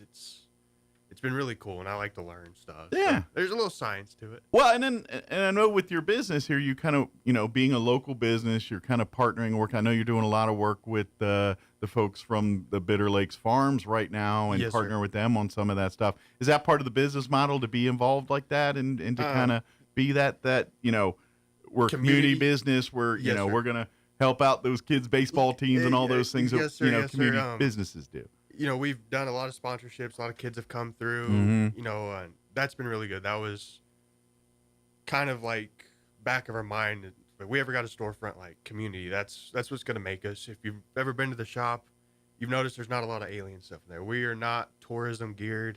We want something for the community. We want to be local. Like tourism, absolutely. Come on in. Yeah, come on, have a cup of coffee. But we want the people that live, work, and sleep. And hey, when you're on your way to work or on your way to church, come grab a cup of coffee. Yes, sir. Yeah, we want to be community based. Involved every way we can. And the people at Bitter Lakes, man, they're such great people. They came in one of our first days and. They're just great. They've been super supportive. We've been trying to help them. They kind of have the same business model where they're kind of proving a point with their pistachios in a place of, it's like, we're pecan country. What do you mean? You know what I mean? They're like, we're the different nut in the nut world. Yeah. But you know what I mean? But then they're also, hey, we're going to have a Adobe brick workshop. We're going to have this artist gathering, or we're just going to have, I mean, it's such a community space, and you're kind of, so you guys both are kind of doing the same thing in your own different worlds of business, so to speak. Yes, you know? sir. Taking something that you wouldn't normally find in Roswell. Yes, sir. Yeah, and taking something, because let's face it, coffee's one of those things that, coffee's everywhere. Yeah. Everybody drinks it, but, why is yours unique? Why? And this is it. It's that community angle. Hey, we come here, we're making coffee for the locals. We're a local coffee shop. We're here to come in and shoot the bull and have a cup of coffee. That's what we're doing. Exactly. And if you go in there, you'll probably see me, so I'm sorry. It ain't going to be some cute barista. You're just going to have to do with me. You're a handsome man. I think you could draw you could draw some crowds in there. Yes, sir. Yes, sir. Very good. So what's kind of just kind of given like your goals, like say a couple years from now, what do you hope your business to be like? Man, short term, then long term, I guess. Short term, we just want to get established. Like I said, community. Sure. Just want to keep it floating. I'd like a couple years. Ideal goal is get a bigger roaster, maybe a bigger place. I really like the small cafe feel, back in the West Coast and stuff, and the East Coast. There's a lot of smaller cafes and about our size, smaller, a little bigger. So just, in and out, little seating, just enough to hang out with a couple friends. Sure. But be that crazy. Kind of neighborhood spot, so to speak. Exactly. Yes, kind sir. of the Cheers of coffee. Yes, sir. So, exactly. Of course, that might date me a little bit. Now you mentioned Cheers and young people. What's Cheers? No, I got you. But no, just slow growth. We want to get established. Quality is our top concern. We want to, be known for, hey, if you want a good cup of coffee, just head over there. There's other choices in town, and heck, we go to the other choices in town too.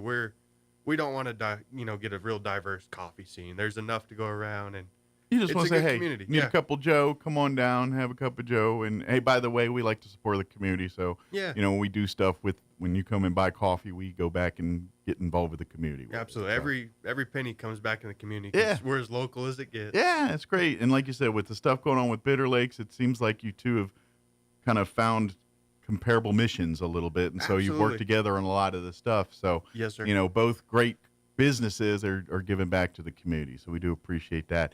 If folks want to learn more about Degenerate Coffee and things, obviously you can always come on down. By all means. What's the actual address for the business there? I just say it's right by the Miniatures Museum there. Yes, sir. No, our little hole in the wall is 304 North Richardson. You can drive right by it and miss it, but just look a little sharper. You'll see a little sign in the window. Yeah, exactly. And what's the hours you guys run? So Sunday, Monday, we're closed. Tuesday through Thursday, we're going to be 7 a.m. to 4 p.m. Excellent. And Friday, Saturday, 7 to 6. So if you're running a little behind or, hanging out with the kids a little extra long, come on and get some coffee. So come and get a cup of Joe and get, or you need to de-stress a little bit while you drop the kids off. All right, they're at soccer. I need to go to my place at the coffee shop. Get your caffeine fix. While they're running around getting tired.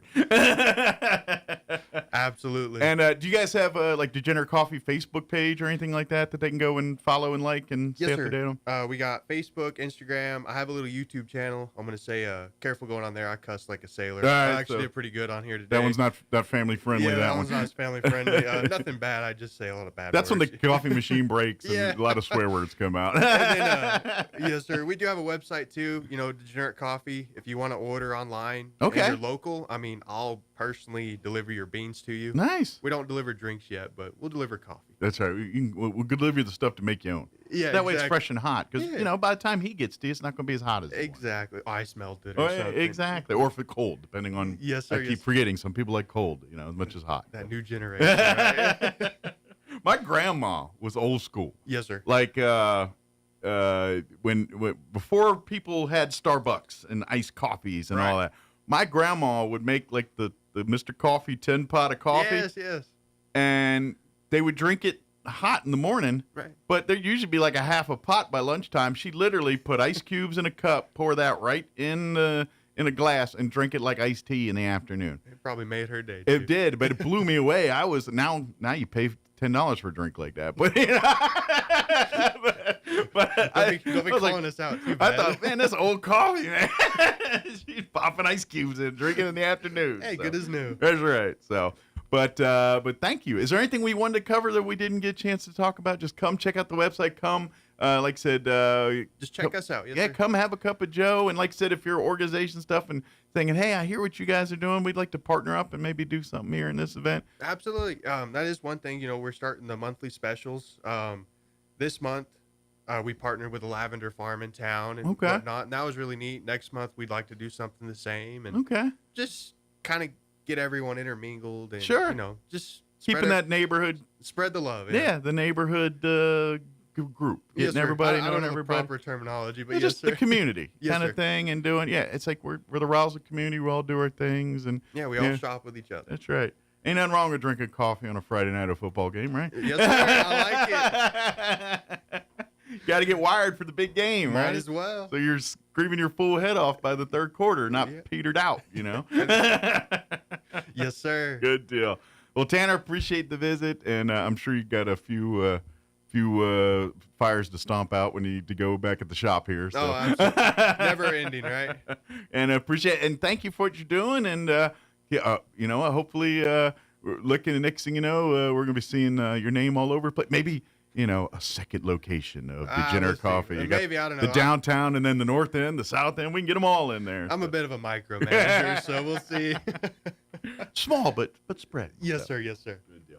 Thank you, sir. Appreciate it. We'll see you next time. Yes, sir. Thank you. All right. It is 8:30. Let's do this. Let's pause for news and a quick break, and then we will talk with the Alzheimer's Association. And of course, they're getting ready for Walk Into Alzheimer's. I know that's November 1st. That sounds like a mile away, but you're going to blink and it's tomorrow. So we'll talk about that with them next. Don't go away. Now for your Pecos Valley news updates. I'm Jared Cirillo. The U.S. District Court for the Western District of Texas has now vacated the listing of the lesser prairie chicken as an endangered species. The court granting the U.S. Fish and Wildlife Service voluntary motion to vacate the listing, while denying motions from environmental groups to intervene. New Mexico Republicans say the ruling is a victory for the state's agricultural and oil and gas industries and reinforces a return to, quote, common sense policy. Conservationists, however, differ. They expressed bitter disappointment and say the judge ignored science and history and is, quote, kowtowing to the oil and gas industry. Artesia flag football registration is extended. If you haven't already, get your child signed up for the season. Registration now open today through Wednesday. You must bring your child at the time of registration so they can sign the code of conduct. Player registration will not be valid if your child is not present. The cost is $40 cash only. Divisions split into first and second, third and fourth, and fifth and sixth grades. You're up to date. I'm Jared Cirillo. When you or a loved one need medical transport, cost and ability to pay shouldn't get in the way. That's why Trans-Aero Medevac, through the generous support of the Written in Red Foundation and the PY Foundation, provide air ambulance memberships to the residents of Eddy County at no out-of-pocket cost.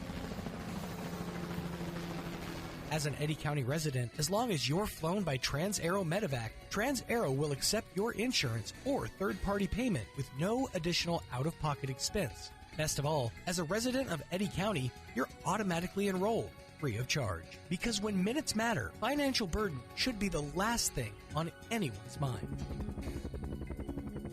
You have a choice. Be sure to request Trans-Aero, a streamlined, personal, patient, and family-friendly air ambulance service. Flown for free thanks to the partnership from the City of Artesia and Trans-Aero Medevac.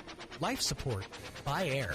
Attention homeowners! Fulkerson Plumbing has an August special that's too important to miss. This month only, take advantage of their whole home plumbing inspection and water heater flush. Now only $149 for homes up to 2 bathrooms and $249 for 3 or more bathrooms. They'll check all the plumbing fixtures for leaks, damage, and corrosion. Plus, offer special repair discounts. Right Fit members save up to 20% while non-members still save 10%. Don't let hard water cause major issues for the plumbing in your home. Protect your investment. Call Fulkerson Plumbing today, 575-221-9772.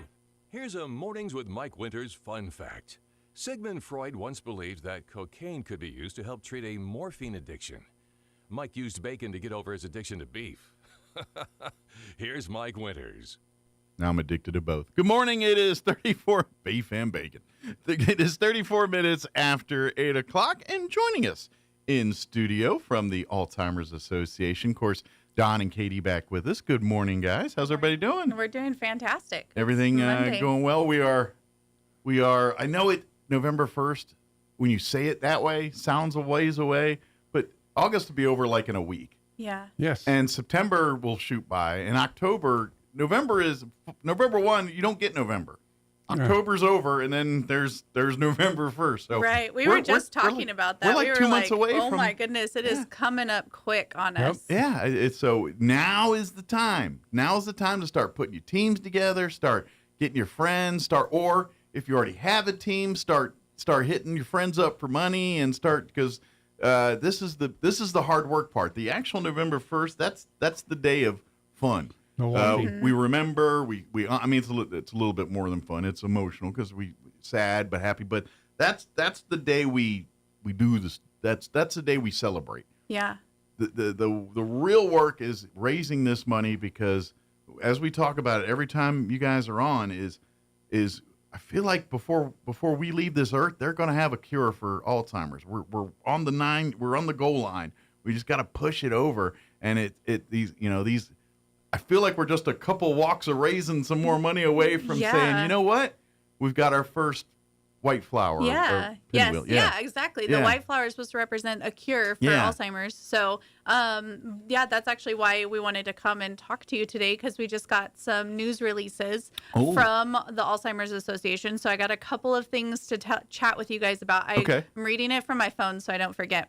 So they had the Alzheimer's Association International Conference in 2025. That was July 30th. Okay. So they released all of this information. Oh. So they came out with a couple of different things. So the first one was the Pointer study, which came out with an infographic that is 10 healthy habits for your brain. Okay. So there was a study done that recognized that people who are genetically at risk for Alzheimer's, because it is genetic. They got a family history. They have a family history. They have that gene that makes them at risk for Alzheimer's. Okay. There's 10 healthy habits for your brain that can lower your chance of getting it. So keeping it dormant, so to speak. Yeah, exactly. I gotcha. So those include protecting your head, like people in sports, wear helmets, different things like that. Avoid concussions and traumatic brain injuries, things like that. Stick with ping pong, although I've seen some pretty full contact ping pong matches. Yes.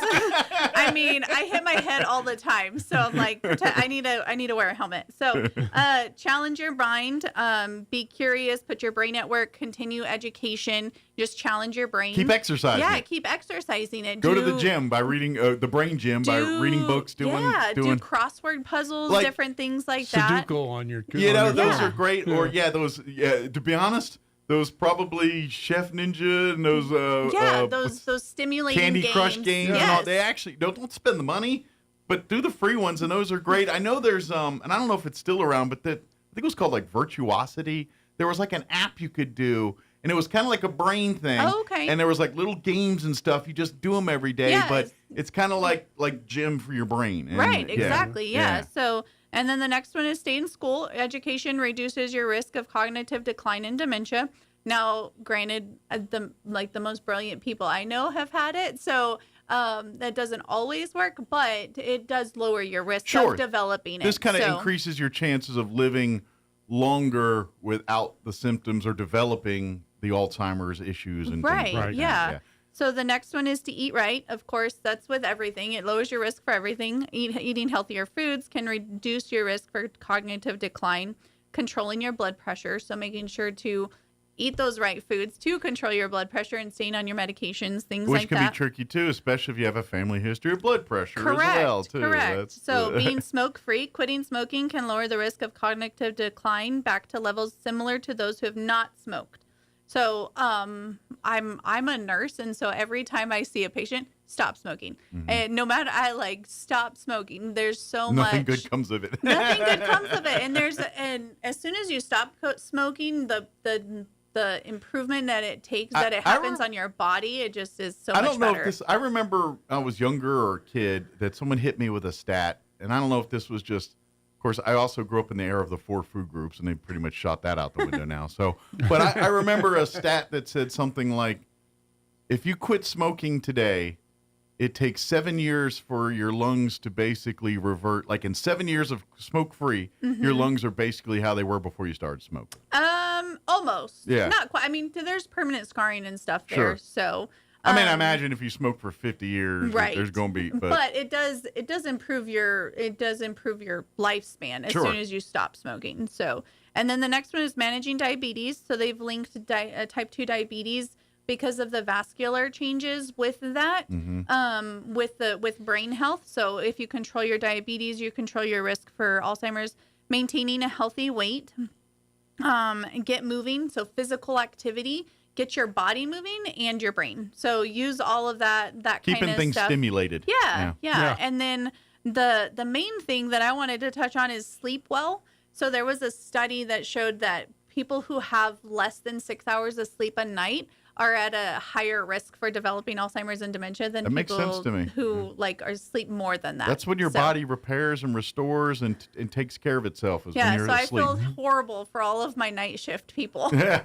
I trust me. And I'm sure you've seen one or two as a nurse. But I mean, my time in the military. Yeah, I did midnights for 4 years, and it took me a full 6 to 8 months. Yeah. Of living in a normal day, 9 to 5 type job, to get used to that. I couldn't even look at a bed till about 3 in the morning for a lot of that. I mean, it was a rough 6 months of adjustment. Rough. Yeah. It's rough. I worked nights for a year, and I would not go back to it. So, a couple other things. They released an app for people with Alzheimer's and dementia. Okay. So that is called My ALZ Journey. So it's online. There's an app for Android and Apple phones. Okay. So it's a free app. They can download it. They can kind of look through it. It's for the patients and their caregivers to kind of walk through what's going on, what they can do to. So it's kind of what are you feeling now? This might be what's going on. It kind of records their symptoms. Does it help with the other side where, say, a person with dementia or Alzheimer's is having one of their episodes? Can they, in theory, use the app to maybe? That's actually a really good question. Get back with it or get. Most of the time they don't really understand what's truly going on. Okay. They know something's going on with them, but that's where that 1-800 number hotline comes in. That's staffed with clinicians 24/7 to help you through those crisis moments. Yeah. I didn't know if that was maybe evolving to something that's hey, in theory, if they're by themselves and have an episode. Yeah. So if they're with it enough to go to the app, that might be able to trigger them. I don't know. I'm just wondering. So what it kind of focuses on, it's personalized content based on who you are, either the individual or the care partner. Your location, your age at the time of diagnosis. So there's early age onset, late onset, things like that. So step-by-step help, guidance for adjusting. Kind of like a journal of what to expect and what, because I'm going to take a stab. Unfortunately, or fortunately, I would say, I've had a lot of cancer, but not a lot of Alzheimer's, dementia in my family. But I could imagine that the biggest issue for everyone is not knowing what's coming next. Right. Whereas, we all know what the end game is. We all know at some point it's not going to be good. But, is that a month from now? Is that 10 years from now? Is that tomorrow? What are we talking about? Right. And is it going to be, one day it's not working, or is it just going to be gradually, where it's so subtle we don't notice it, and after a year it's just night and day different. But as you're there, you know what I mean. A lot of people don't know how they go, and so I imagine the app really gives that. Okay, this is kind of the process, and that sure, it's not going to solve necessarily the problems, but if you at least know where you're going, that's for the caregiver and for probably your own self, as the patient. Yeah. At least you know what's going on. And it gives you step-by-step instructions and guidance on how to be as an independent for as long as possible. Sure. So to remain in your home, because obviously that's the goal. Do you want to remain in your home as long as possible? And I imagine that's the biggest fight you're having with the patient is when in their brain they think they're still capable of living on their own. Right, yeah. And they don't see all that's going on that proves they cannot. And that's probably the biggest fight. And that's where I imagine, depending on the type of dementia, that's where you start seeing the darkness, the anger, yeah. the resentment, everybody's different, so it's going to present in different ways with each person. Yeah. So it's just and it progresses at a different speed. Like my dad has had it for 15 years now, and he's still alive. My mom is taking care of him at home, and but Dawn's wife passed away. How long did she? 9 years. 9 years. From diagnosis to. Yeah. So there, I mean, and there's some people who get diagnosed pretty late in their stages, and they only last a few years. Right. So I would imagine early detection is the key to longer quality of life. Absolutely, especially now, because we have 2 new FDA-approved drugs that are for the treatment of Alzheimer's disease in the early stages. Sure. So that's when they're approved. So that's been released in the last couple of years, and so that's super exciting. But what's even more exciting is here in New Mexico at UNM, the researchers just received a $1 million grant at UNM for the clinical trial for a vaccine. Oh, cool. So it's kind of That's like one so step. excited. That's like we're like a step away from having a vaccine to in essence abolish Alzheimer's. Yeah. So I'm going to nerd out for you on you for Nerd just away. a second. So the drugs. Let me push my glasses. Yeah. Go ahead. So the drugs that are approved right now attack the amyloid betas. Okay. So that produces part of what's causing the symptoms in Alzheimer's. I'm going to kind of simplify it for you. Okay. So that there's 2 parts to Alzheimer's: the amyloid betas that we have treatment for. So in the early stages, we have 2 drugs that have been proven to slow down the production. Yeah. So I actually just went to Washington, D.C. in June as a national advocate on Capitol Hill and all this stuff. And so we got this update, and we got to see someone address a room of 1,100 people that was diagnosed with Alzheimer's 10 years ago and has been on this new FDA drug. He was part of the clinical trial. He's been on this drug for 10 years. Wow. And so he's a normal functioning And so he's not being. having any major and so, like, he was symptoms able, of his dementia. he was able to address this room. And I was just like, oh my it's gosh, remaining this is amazing. dormant or whatever you're going to call that. Yeah. It's slowed down the progression. It's stopped the progression. He still has the disease. But so that's one But it's side. not spreading but or it's not spreading. It's evolving. not advancing. Yeah. He's still able to take care of himself. He's still able to do all the things. So that's one side That's of it. amazing. So what UNM is doing, they're going to attack the tau tangles. That's the other part of it. Okay. So the tau tangles are like the other pathophysiology part of Alzheimer's disease. Okay. So what they're trying to do is follow the same kind of pathway that they did with the drugs for the amyloid. Okay. And use it to develop a vaccine for the tau. Gotcha. And so they're going to start in 2026, in early 2026, admitting people to their clinical trial. So they're beginning the phases and all of that kind of stuff. And so UNM just got designated as an Alzheimer's research or Alzheimer's so we disease might have some research center. locals that be able to take advantage of this treatment as an option once the program fully opens absolutely. up. Yeah. That's amazing. It's so cool. I don't know any of the details about the clinical trial. I just know it just got released. So will this vaccine or testing of it be for people that have not been diagnosed but have a family history, or people that have already been diagnosed? So the clinical trial, like I said, I don't know much about the indications or anything like that. You'd have to look into that through UNM. But I would assume there's requirements for having the diagnosis, making sure that the diagnosis is present on these participants in the clinical trial. To make sure that they can see if it's effective or not. Yeah. And then once they do that, then they probably, assuming they get the good results and things they want, then it's open to everybody and anybody and go. The initiative is called Part the Cloud Initiative. It's part of this huge research funding project by the Alzheimer's Association. So they just received $1 million from the Alzheimer's Association at UNM that is so cool. to work on this clinical trial. So the fact that we're able to be a part of fundraising with our walk to end Alzheimer's, we're getting so close. It kind of makes that point, like you said, this is what we're saying. It is so important that on November 1st, you're out here at Rustic Cay walking around and doing, participating in this.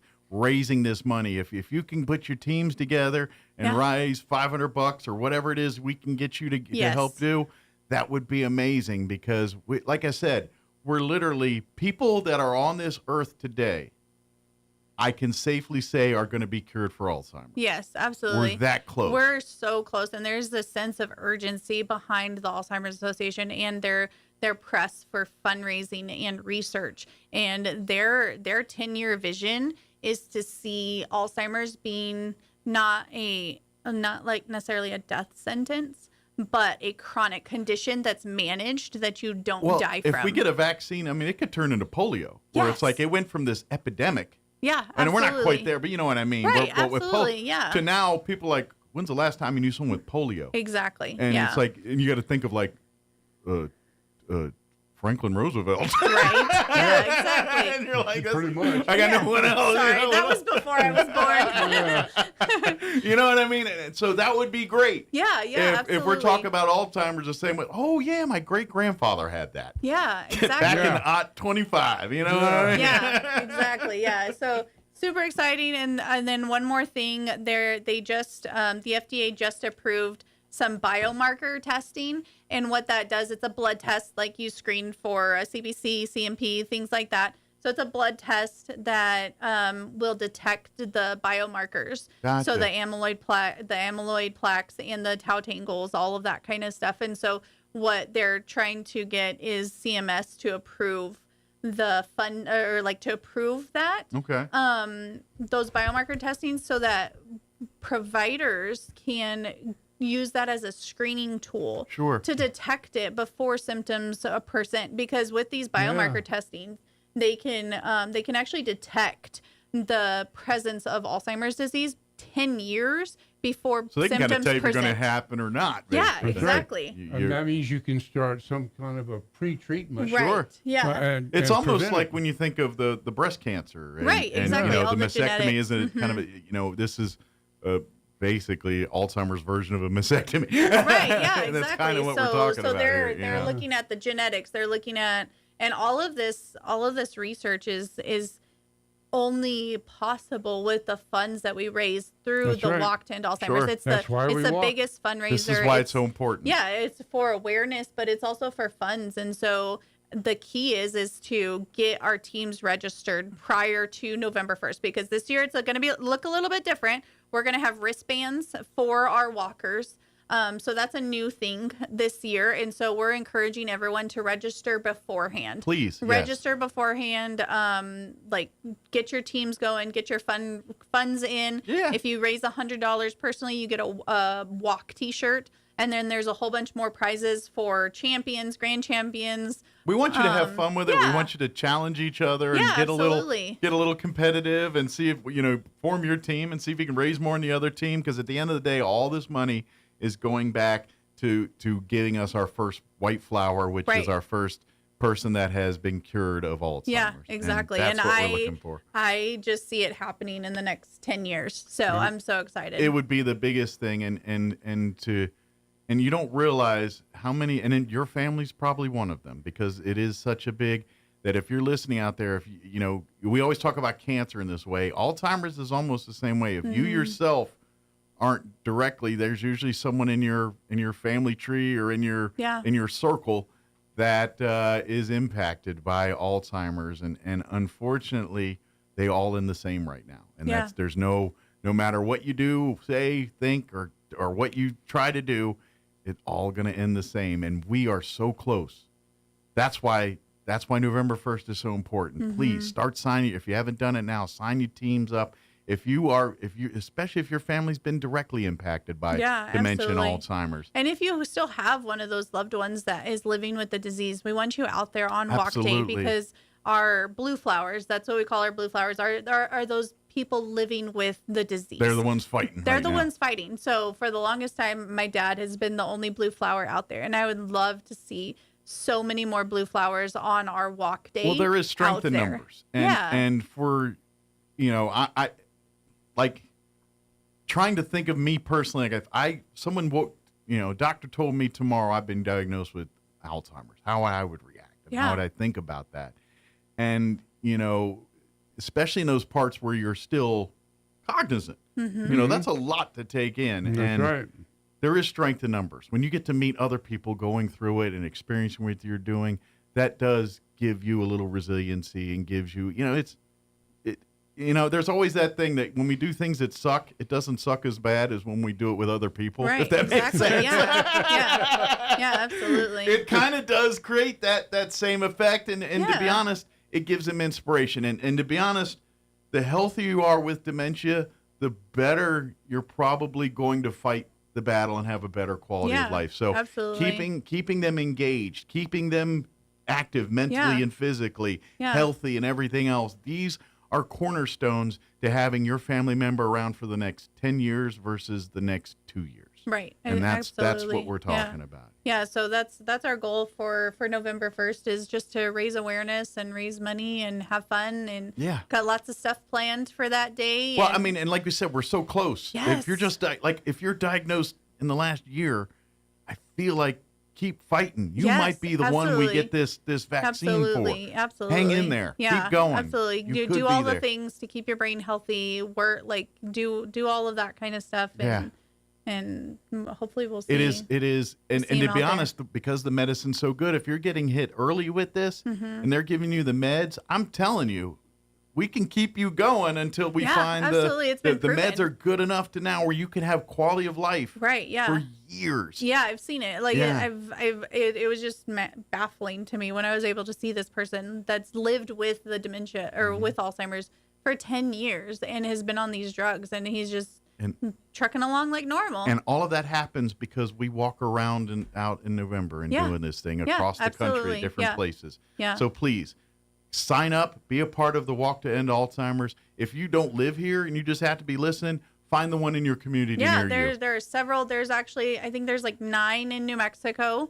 Last year, the Roswell Walk, I'm so excited to share this. The Roswell Walk was the only walk in New Mexico to meet their fundraising goal. Awesome. And that's with the fact that we had a change in staff. We had the flood that we had to postpone. We did get a few obstacles thrown in our path here. And we have a strong committee, and we just have an amazing team, and we were able to pull it off. And I'm just so excited. We were actually 6th in the nation for this year for our sponsorship level. So we were 6th out of the whole country for the amount of sponsorships that we have. So we're just so excited to put Roswell on the mark for being a top fundraiser for Alzheimer's. We thank people that they rally the troops, rally the support, and keep doing this. Those folks that year after year, they're out there.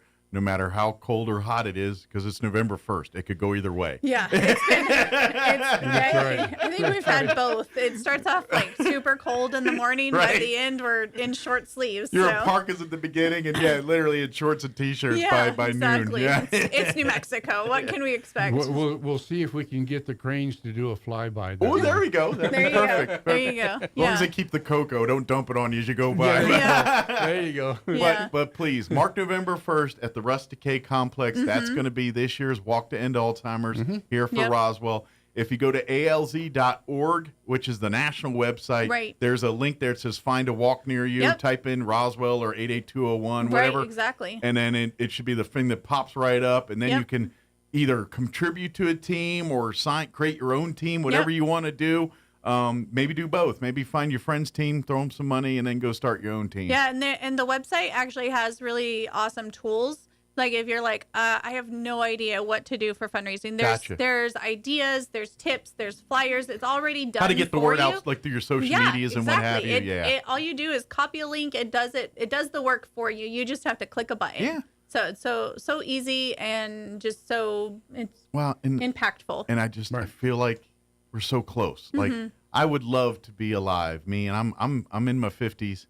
I would love to be on this earth when I see that thing on the news saying we have our first white flower. This person has been diagnosed with reversal of the Alzheimer's disease. That would be an amazing thing. I'm hoping and praying that's soon. We're so close. I would love to see it. We're quite frankly, we don't need purple shirts no more because no one has this. It's all gone the way of the dodo, and we don't need to do it anymore. That would be you don't amazing. see a walk-in polio anywhere near guy because we beat it. Yes. That's what we want Alzheimer's to be. Yeah, and we're getting so close. So let's knock out cancer while we're at it. Right? Let's do it. Let's do all the things. Since we're on that kick here. All the things. But ALZ.org, if you type in Alzheimer's Association Roswell, there is a local page there that I highly recommend. And by the way, we're talking about the fundraising. If you're newly diagnosed or if you're looking for resources, please go there as well. That's the other side. When we're not busy raising money and everything, we're trying to find resources for families, places for information, places for resources, places to help them and make their lives better. Education, knowledge is always power in the world of unknown, to keeping you at least abreast of exactly what you're going through and what we can do to make that transition or make that journey as easy as possible. Yeah, that 24/7 hotline is 1-800-272-3900. Yep. Call it and please get involved, and then we'll see you on November 1st. Yeah. Of course, you guys will be in between now and then to remind everybody. Yep, but absolutely. ALZ.org, don't delay. Let's start getting it. And I don't want you to miss out on the chance to say, hey, I was a part of the curing of the Alzheimer's. You're going to hurry up, you're going to miss the boat. So yeah, get in there exactly. now. Yeah. Now's the time. There you go. Now's the time. Absolutely. Thank you, guys. Thank you Appreciate so much. it. And we'll see you later. We'll see you, Don, in another hat here pretty soon. Wednesday. Yeah, Wednesday. Wednesday. got bitter list. I always say I want to be like Don when I grow up. Well, you know what, Don? I'm tired just hearing about Don's schedule. He's the busiest retired man I know. Same. Thank you, guys. It's 9 o'clock. You're listening to 106.5 Roswell's Talk FM, KEND, Roswell, New Mexico. England is president of the Capital Resource Institute in California. She says every parent in America should be concerned. Well, on the 19th, we're having a big rally, press conference, and lobby day where we're hoping thousands of citizens come and send them out to lobby the senators to oppose this bill. This bill has been flying under the radar, and so we need to stop this bill because it goes to the Senate floor, and if it passes, it goes straight to the Governor Gavin Newsom. So we have to stop it on the 19th. More information on AB 495 can be found on the website realimpact.us. On the heels of Friday's meeting with Russia's Vladimir Putin in Alaska, today President Trump meets with Ukrainian President Zelensky, European and NATO leaders at the White House. The outer bands of Hurricane Erin have been lashing Puerto Rico and the Virgin Islands with heavy surf, flooding rains, high winds. North Carolina's Outer Banks anticipate similar conditions in just a few days as Erin passes by offshore. Locals here are really hardy, and they're used to this kind of thing. It's so beautiful outside. It's hard for people to feel like there's a hurricane coming when it's as gorgeous as it is outside. Angela Tawes, co-owner of a supermarket in Buxton on the Outer Banks. Some folks are clearing out, others, though, battening down the hatches, preparing to ride this one out. Watching Wall Street this hour, the Dow trading 11 points higher, the NASDAQ 30 points lower, and the S&P is off 3. More on these stories at townhall.com. Everybody wants cheap airfare, but where do you find it? You call low-cost airlines. Their prices are direct from the airlines, and they're so low you can't find these fares published anywhere. They specialize in cheap flights, discount hotel rooms, cheap car rental rates, and great package deals anywhere around the world. Wherever you want to go, they can help you get there cheaply and with a best price guarantee. If you want the lowest prices on your airline tickets or other travel services, call now. That's right, call. That's the only way to get these rates. Experts are standing by 24/7 to get you the cheapest airfare and hotel rates available. So don't wait. Call right now for the lowest travel prices anywhere and for great last-minute travel deals too. Call 866-755-5300. That's 866-755-5300. Again, that's 866-755-5300. Call us right now. Presidential election headed for a runoff vote without the governing left-wing socialists who have been in power for 2 decades. The current frontrunner is a man called Samuel Doria Medina. He is one of the country's wealthiest businessmen. He's known for building the country's tallest skyscraper and for bringing Burger King to Bolivia. He is a center-right candidate who is pledging to cut subsidies to try and reduce government spending and also cut taxes for businesses, try and boost investment in the country while also maintaining some social spending on things like poverty reduction programs. The BBC's Ione Wells. Rescuers have recovered dozens more bodies from the rubble of collapsed homes in northwest Pakistan. That brings the death toll to at least 277 as authorities defend their response to the flooding that gripped the region. News and analysis, townhall.com. Health-conscious Americans are shunning alcohol in growing numbers. The shift is driven by younger adults ages 18 to 34, of whom 66% say even 1 or 2 drinks a day is bad for your health. Even people who drink told pollsters they're drinking less. While moderate drinking was once thought to have benefits for heart health, recently researchers say there's overwhelming evidence that alcohol consumption leads to negative health outcomes and is a leading cause of cancer. The poll finds beer is still the top choice among men, while women were more likely to reach for a glass of wine. I'm Jennifer King. The U.S. Postal Service facing congressional attempts to strip billions of dollars in federal electric vehicle funding. Republican Senator Joni Ernst says she plans to go ahead with a bill, one that would rescind what's left of the $3 billion in federal money that was set aside for EV purchases by the post office. More on these stories at townhall.com.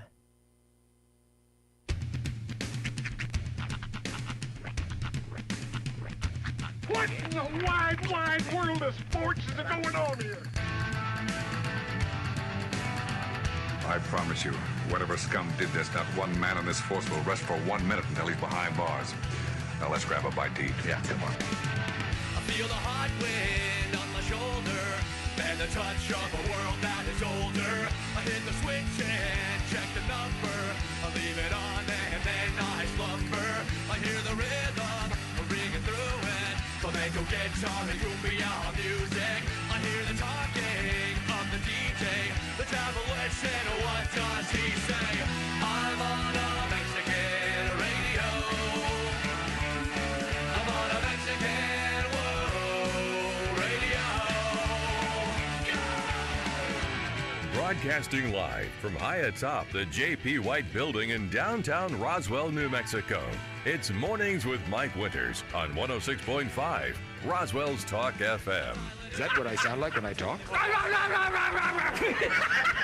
Now, here's your host, Mike Winters.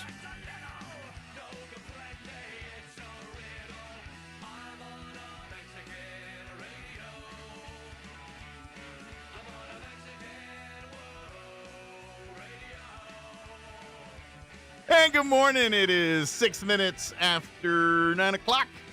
Welcome to hour number 3. Tres Inviernos. Three of Mornings with Mike Winters right here on 106.5 Roswell's Talk FM. Happy Monday. Ah, yes. Welcome to it. Hey, is the Naked Gun still like in the movies? I actually was looking at that. I think it's still got a few more weeks in the theaters, a couple more weeks, and then it's probably going to head to on demand it went from and then stream. It went from like all over my radar to Ghost Town City. Oh yeah. It didn't have quite the staying power. It's not really a blockbuster by any stretch. It was theater worthy, I think. All I know is for that week, I could not get online without seeing a thing for the Naked Gun or a story about Pamela Anderson and Liam Neeson. And Neeson dating. Yeah. Which is, by the way, I think that's a brilliant match. Of course, it's like, I don't know. To me, action star and starlet. It fits. Yeah, it's just, I don't know. I'm like, that's my Taylor Swift and Jason Kelce or Travis, whatever Kelce, whatever. Oh, speaking of, okay. Dating, you know. So you've heard about the whole podcast thing, right? Yeah, I heard she went on and blew everything up and made about 18 gazillion people happy. One of the biggest stories, and go with me on this, one of the biggest stories coming out of that podcast is that Taylor Swift is obsessed with sourdough and talks about it 60% of the time. Really? Okay, now this is the words that she used, okay? So Swifties out there, or as I like to call them, Swifticles, Association. They have broken down the way that she said this as a hint that she might be the halftime entertainment for this year's Super Bowl. Now, let me explain. She says she's super into making sourdough. The mascot of the San Francisco 49ers, who play at Levi Stadium, where this year's Super Bowl will take place, is Sourdough Sam. And the Super Bowl this year is Super Bowl 60. And she said she talks about it 60% of the time. Now, there's a further clue where at the... This is going to all be depressing. Right. This is the red string and Pepe Silva is what it is. But here's the Pepe Silva of it all. At the beginning of the podcast, she thanks Jason Kelsey for screaming, and I'm quoting, for like 47 seconds. That's what she said. The 40th... Oh, no, hold on. Let me make this connection. The 47th stop on Taylor Swift's Eras Tour was at Levi's Stadium. So Swifticles out there are speculating that she's going to be the Super Bowl halftime show. This is quite possibly the nerdiest thing I've ever heard ever. I said, why can't people like put their knowledge to like curing cancer? I like the other rumor better. Metallica? Yeah. Yeah, I bet you do. Well, here's it's a rumor, but not a rumor. Basically, Metallica was interviewed, and they were asked. Mm-hmm. Metallica's based out of San Francisco. That's where their headquarters. That's where they live. That's where they do their thing. Yeah, they're huge, giant. The baseball team fan, not the football. Huge Giants fans and all that. But anyway, someone asked him, hey, if it's Super Bowl in San Francisco, would you guys? He goes, yes, we'd play in a heartbeat. No one's asked us. Now, okay. Now, hear me out. Metallica, Taylor Swift, mashup show. Oh, my God. No. No. You're telling me you don't want to see Metallica cover Trouble? Well, then why don't we just invite the Harlem Globetrotters to play in the Super Bowl, too? Well, I'm in. But I'm saying you give everybody a little bit of what they want. You get a little bit of Enter Sandman, a little bit of... You're going to get everything that nobody wants. Beat. Teddy Swims Metallica? Yes. Jelly Yeah. Metallica? Yes. I don't want Taylor Swift singing Enter Sandman. Jelly Roll's I'm overrated. sorry. I don't want Taylor Swift singing anything anywhere. I can't even name one Taylor Swift song, and I'm proud of that. I really am. I got to be honest. I'm trying to think. Can I? Well, I'm in country radio, so I know Teardrops on My Guitar. That was That's a big the one. only Taylor Swift song I know. Well, Trouble. I don't know. No. Trouble. I'm not sure of many of the titles off Tortured Poets Society. I It's just honestly her don't most think recent I know a album. title of one song. Yeah. Well, I mean, she hasn't broken up with anybody for a while, so she doesn't have That's like. why she's putting out a new album. People are saying, is it going to be any good? 'Cause she hadn't had a breakup in a long time. She has no material. I got, Well, sourdough bread's a great material. I Right now. just realized that I do. Like, if someone put a gun to my head and said, name a Taylor Swift song, pull that trigger, dude. Yeah. I can't do it. Okay, Just think of Teardrops in My Guitar. Teardrops, Yeah. or just Trouble. Just remember Trouble. You're in trouble? One word. Trouble. Yeah. I don't want to. He's like, I'll take the bullet. I'll take the bullet. I'm just saying, while you were hanging out with all the liars and the dirty, dirty cheats out there, you could have been getting down to this sick beat. Yeah. Here's My ex-man brought his new boyfriend. She said, oh, my God. I said, I'm shaking. Here's shake where it off. I would be concerned because You should have been concerned what had just happened. Oh, Yeah, yeah. I was thinking to myself, He was, I could feel hey, it. does your guys' insurance cover, like, Do I have my sidearm? Yeah. Sean says and does weird things so often It's that not even. it doesn't register. It's just Yeah. a part of the room. Yeah, it's just a Monday, or it's a Thursday. Yeah. Like, you'll say the most outrageous thing and I don't even flinch. Yeah. Oh, of course he said that. Yeah. You know when you're comfortable with it, like when the whole room like stops, but you're like just drinking. Yeah, like, it's nothing. Like, like, you know, who farted? Yeah, Yeah. But the thing that would concern me, because I've heard, and I don't know, I read the internet like every other idiot, that at Super Bowl, like, they're not allowed to live it. Like, it's all pre-tracked, pre-recorded. You know what I'm saying? Really? I've heard that Like, that they aren't perform. allowed. I heard it's they can. It depends on the artist. Okay. Yeah. So If I it was is- told that they weren't allowed to, and that's why. And I was like, well, no wonder no real that's bands the want thing. to do Kendrick was hitting his hits live. I mean, Was to he? the point where Yeah. he had to. I thought that was all He was lip-syncing. cleaning himself up as he went. Like he had to pull the mic to Okay. avoid saying. Because I've certain heard things. they weren't allowed to really. They lip sync a lot of that stuff. A lot Sure. of it's pre-done. Yeah, I'd imagine a lot of the backup stuff probably, especially the backup stuff. Whereas, like, a band like Metallica don't roll that way. They're literally going to go on stage and they're playing live, it's whatever live. it is. I don't that's know what one they're doing. person alive that does not know a Metallica song. Even very religious people know Metallica. Oh yeah. Well, yeah, that Inner Sandman's kind of permeated into. It's not as big in the people's lives. Pennsylvania Dutch community. Yeah. Once you get up into Amish country, You know, it's not- honestly, they probably like it more than we know. Probably. Kidding? They love the Four Horsemen. Yeah. Because what That's is fair. isn't it Virginia Tech?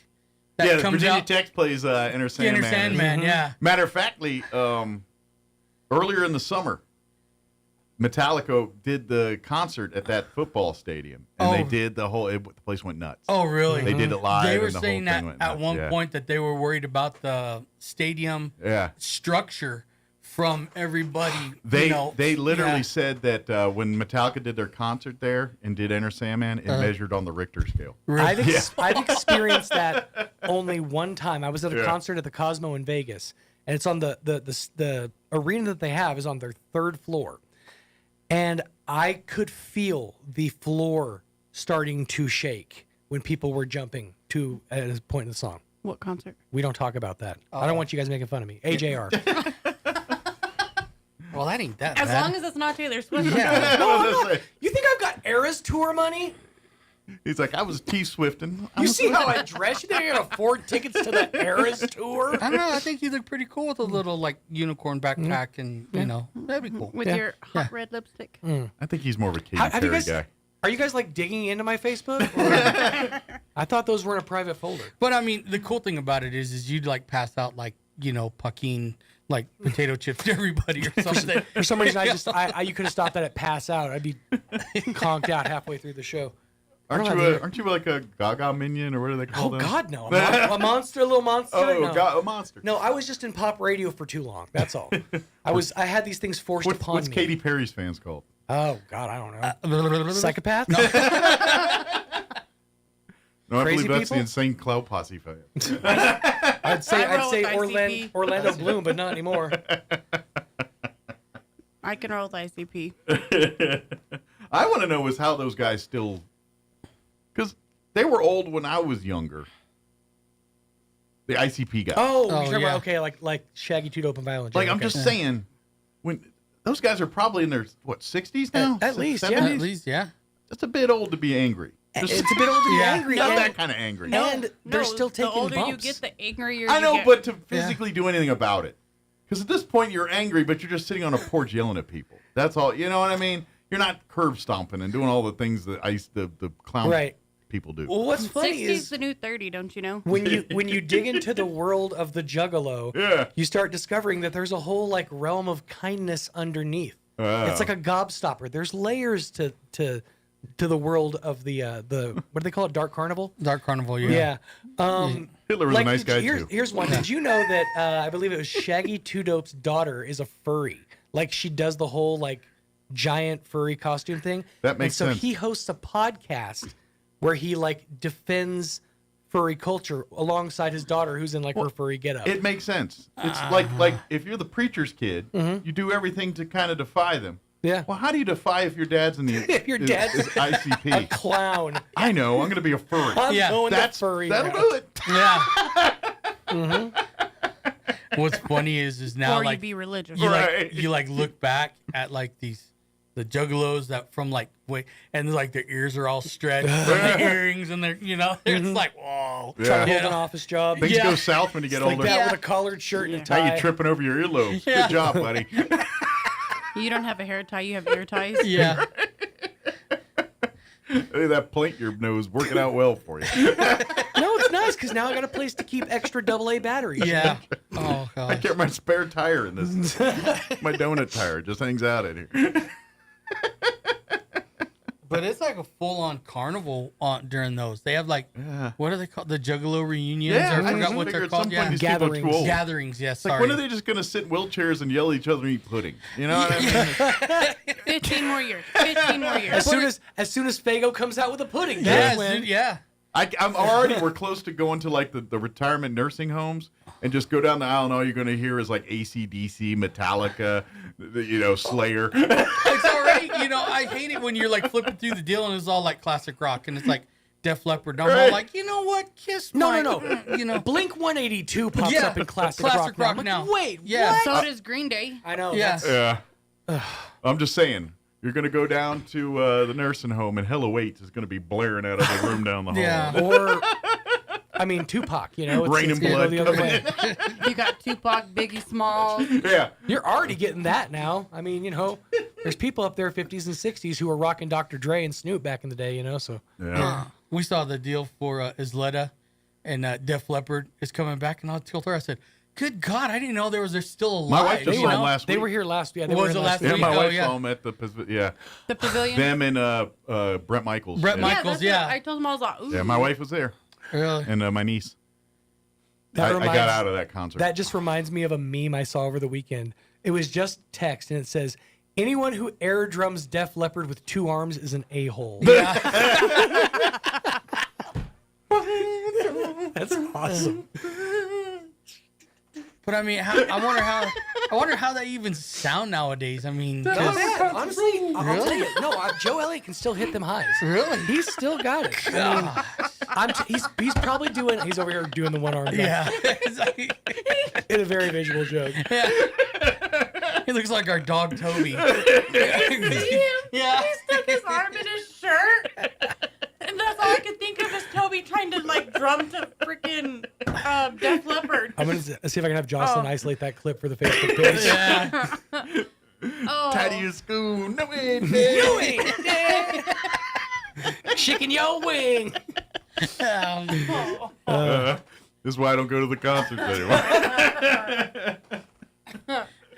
All right. In case you can't tell, John and Crystal Noble wearing their Roswell seed hats will join us here in just a few minutes. I got a palate cleanse. We got to take a break and all that first.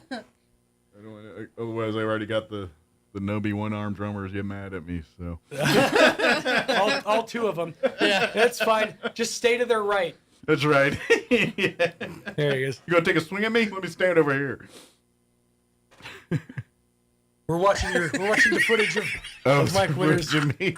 one-armed drum fanatic. Toby. That's great. Oh man, that's our dog. Well, enjoy that And nugget it's the same for those on arm. the video. Oh. Well, there you go. There's your nugget for today. Yes. John and Crystal Noble are going to join us here in just a few minutes. Let's do this. Let's pause and take a commercial We break. ain't gonna have nothing to talk about. And then for now. we'll come back here in about 4 minutes and chit-chat about Roswell seed things. They got all kinds of handy tools to help you. Do you think when he swims, he just goes in a circle? be hard to put a floaty on that one. Let's put some propeller on there. Yeah. He's not getting busted for armed robbery. That's all I'm saying. Yeah, that's true. All right, we'll be back after this offensive break. Don't go away. Hey, Roswell, trade up to a new Ford or quality pre-owned vehicle for less during the final days of the summer clearance event at Roswell Ford. Right now, save big with clearance prices on new Fords with 0% APR and make no payments for 90 days. Your friends at Roswell Ford make upgrading to a new Ford or quality pre-owned vehicle for less super fun, super fast, and super easy. If you're making payments on your current vehicle and want out early, Roswell Ford will do whatever it takes to free you from your trade, even if you owe thousands more than it's worth. Worried about your credit? Don't sweat it. Roswell Ford has partnered with more aggressive lenders that will push to approve your credit, even if it's less than perfect.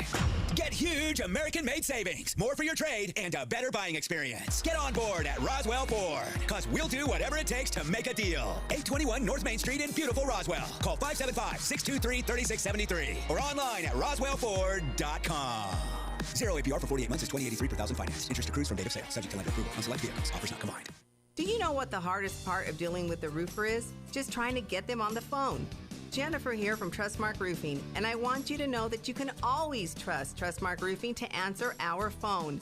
Need a free roof inspection? Just call us at 575-755-ROOF and we'll answer with a live person, a real human being. Have a roofing project already going with us and need to discuss it? Just call 575-755-ROOF and we will answer the phone. No answering machine, no voicemails, and no weird robot automated attendant. That's because at Trustmark Roofing, we're all about relationships and treating people right. That's true for customers and vendors and insurance companies and employees. Anyone and everyone who comes in contact with our company.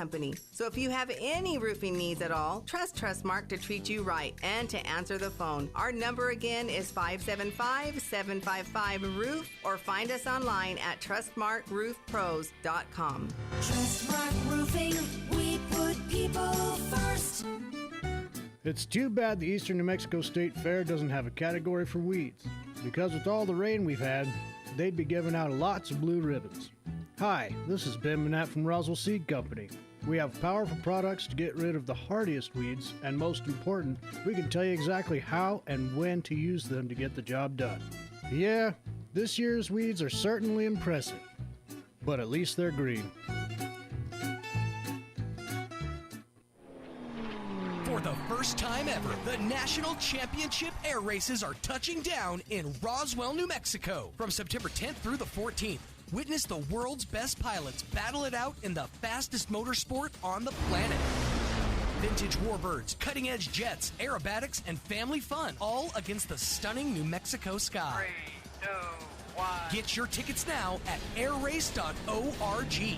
Don't miss this high-octane spectacle. Looking to start, continue, or complete your higher education journey? Join the more than 5,700 current Greyhounds on their journey to student success. Eastern New Mexico University offers the most affordable higher education degree in the Southwest, and New Mexico residents can go to school tuition-free with the New Mexico Opportunity Scholarship. With online or in-person degrees, ENMU is the right choice for you. For more information, visit enmu.edu. ENMU, student success, that's what we're about. When you or a loved one need medical transport, Trans-Aero answers the call. Trans-Aero Medevac operates 3 rotorcraft bases and 1 fixed-wing base in southeastern New Mexico, allowing them to respond quickly to emergencies across diverse terrains. Their fleet extends coverage deep into New Mexico and West Texas, including Artesia, Carlsbad, Roswell, Ruidoso, Midland, Lubbock, and the surrounding areas, ready to answer the call when every second counts. Trans-Aero Medevac, proudly serving southeastern New Mexico and West Texas. Loan for free, thanks to the partnership from the City of Artesia and Trans-Aero Medevac. Life support by air. Here's a Mornings with Mike Winters fun fact. The Goodyear Rubber Company researched and concluded that shoes wear out faster on the right foot than on the left. To fix this, just walk backwards for half the day. Here's Mike Winters. And good morning. It is 26 minutes after 9 o'clock, and joining us in studio, now officially.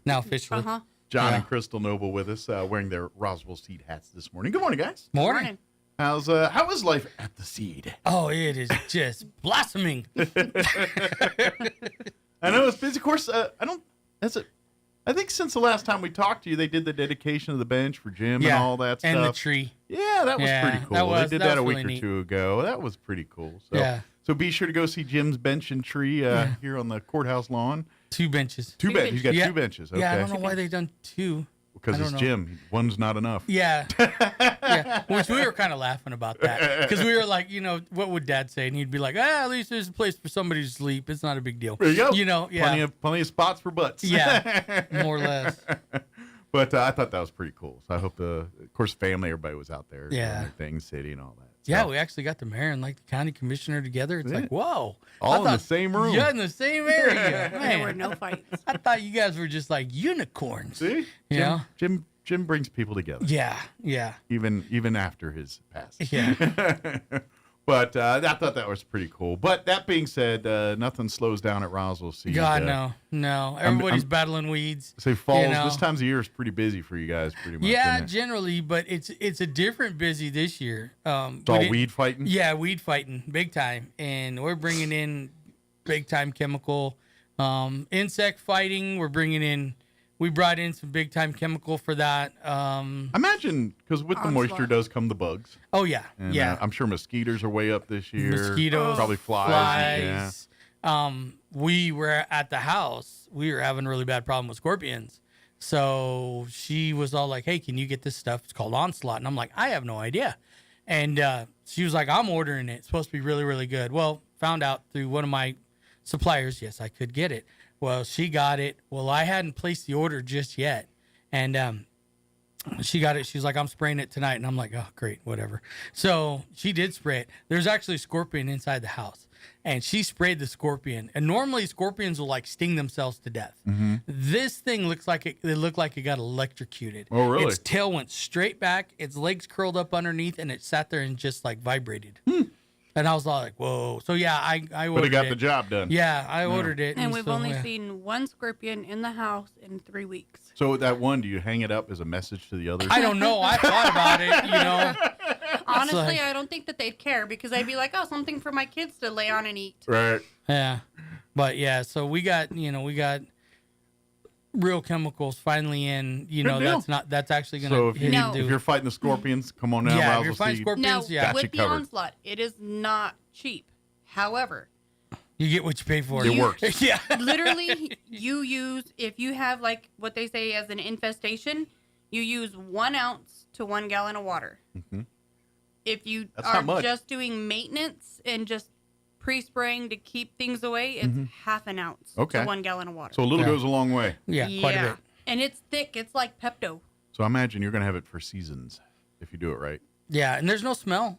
No, and you could spray it around food. On the package, it says, can be sprayed in kitchens, can be sprayed Okay. in stables. So it's Don't spray directly on, like, your don't be livestock's like putting feed. on as a Yeah. vinaigrette on your Yeah, salad. basically. But, like, you can spray it in the kitchens. There's no odor. Gotcha. It's pet safe. It's indoor, outdoor safe.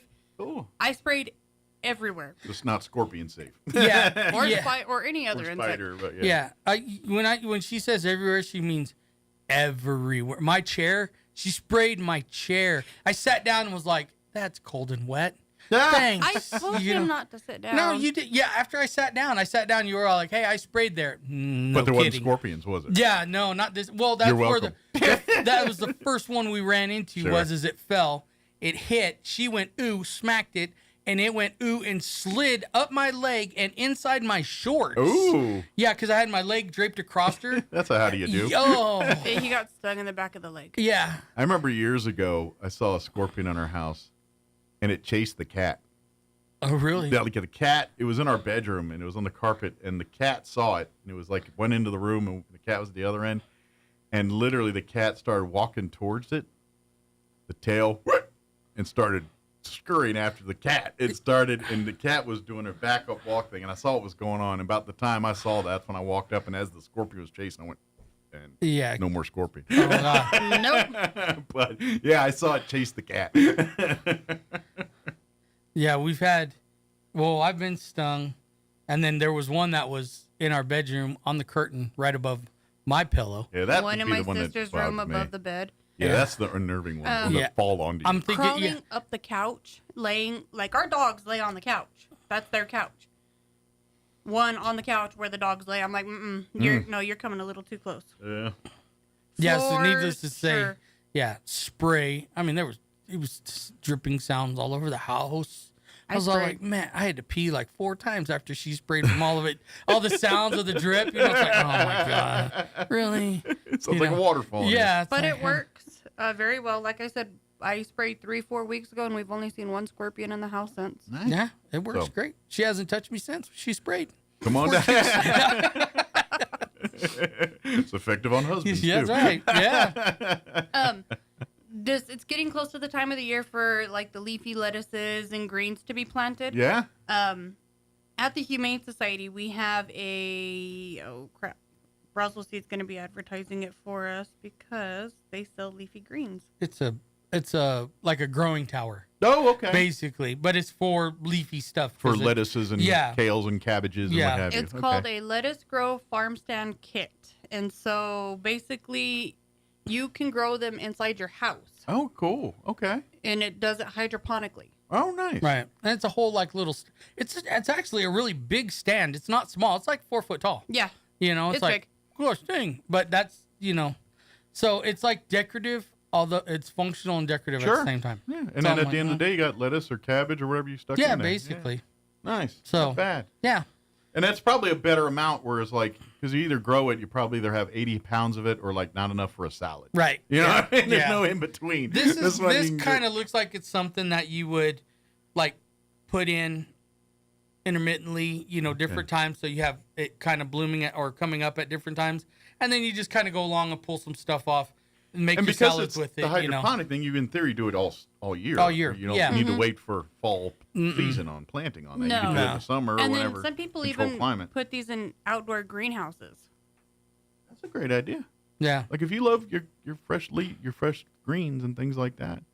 Certainly probably a lot cheaper in the long run. I don't know. She was showing it to me. I was all like, what is that, a punching dummy? Because that's what it looks like. It's kind of got that, but it's, an ornate shape. Yeah. And then it's got the trays that go on. Well, the trays weren't really on it. I was just looking at it going, I just want to go up and punch it. See if it, went back. Does it come back up? Yeah. Those weeble wobble punching bags with the cement in the bottom? Yeah. Oh, man. That popped after like 10 minutes. I don't know how many fights kids got lost fighting those things. Yeah. Because it punches back. Yeah. That's the problem. You know what? Maybe some of the kids in this generation should play with some of them, and they might learn a lesson Right. earlier in life. I mean, you ain't lived until you took a shot to the nose by one of those. One of those, yeah. I know the sandbag on the bottom of them didn't feel too good because I got whacked by one of those once Yeah, before. when you throw that thing, when it's slightly deflated, it's basically a big lead hammer that they throw at you, or concrete, or whatever they stuck in the bottom of that thing. I walked right in the door when that one happened. Boo! Yeah. You don't want to get hit with a sit and spin either. That was. No. I got smacked with one of those one time. Those were so fun as kids. Yeah. Maybe that's what. No, I'm not gonna. Can you still get a sit and spin? Yeah. Like, can you buy them in stores? Probably not like the cool ones like we had that had like the pro bearings inside of it where it like went. Like there's enough friction to start a fire. Yeah. Like that thing's smoking. What's going on? Yeah. You barely touch it and that thing starts to move, man. You're like, yeah, it's on. Yeah. It My was always brother good. used to wrap a rope around it, and then I'd sit on it, and then he would take off on his four-wheeler. So, boom. Kind of like the top. Yeah. Winding up the top. Yeah. Yeah. The ripcord. Those are always good for like a drunk uncle or a drunk aunt to get on. That was the and- beauty of toys you of know. our childhood. You could always do other things with them. Yeah. And instead of the intended purpose. Right. You know what I mean? Yeah. I mean, I had one of those Evil Knievel ones, and it's just things you could do with that thing. Oh, I remember I had a green machine. I love that thing. I didn't have one, but when I went to visit my grandparents, one of the people on the street had one. So whenever I visited, they let me ride their green machine for 2 weeks that their grandkid wasn't in town. So that was the only time I got to drive. A green, oh yeah. Otherwise, I had to settle for my own OG big wheel, which I, of course, the tire had a divot the size of Montana, so you're driving it. They always cracked right in the center. That handbrake broke like the first month I had it.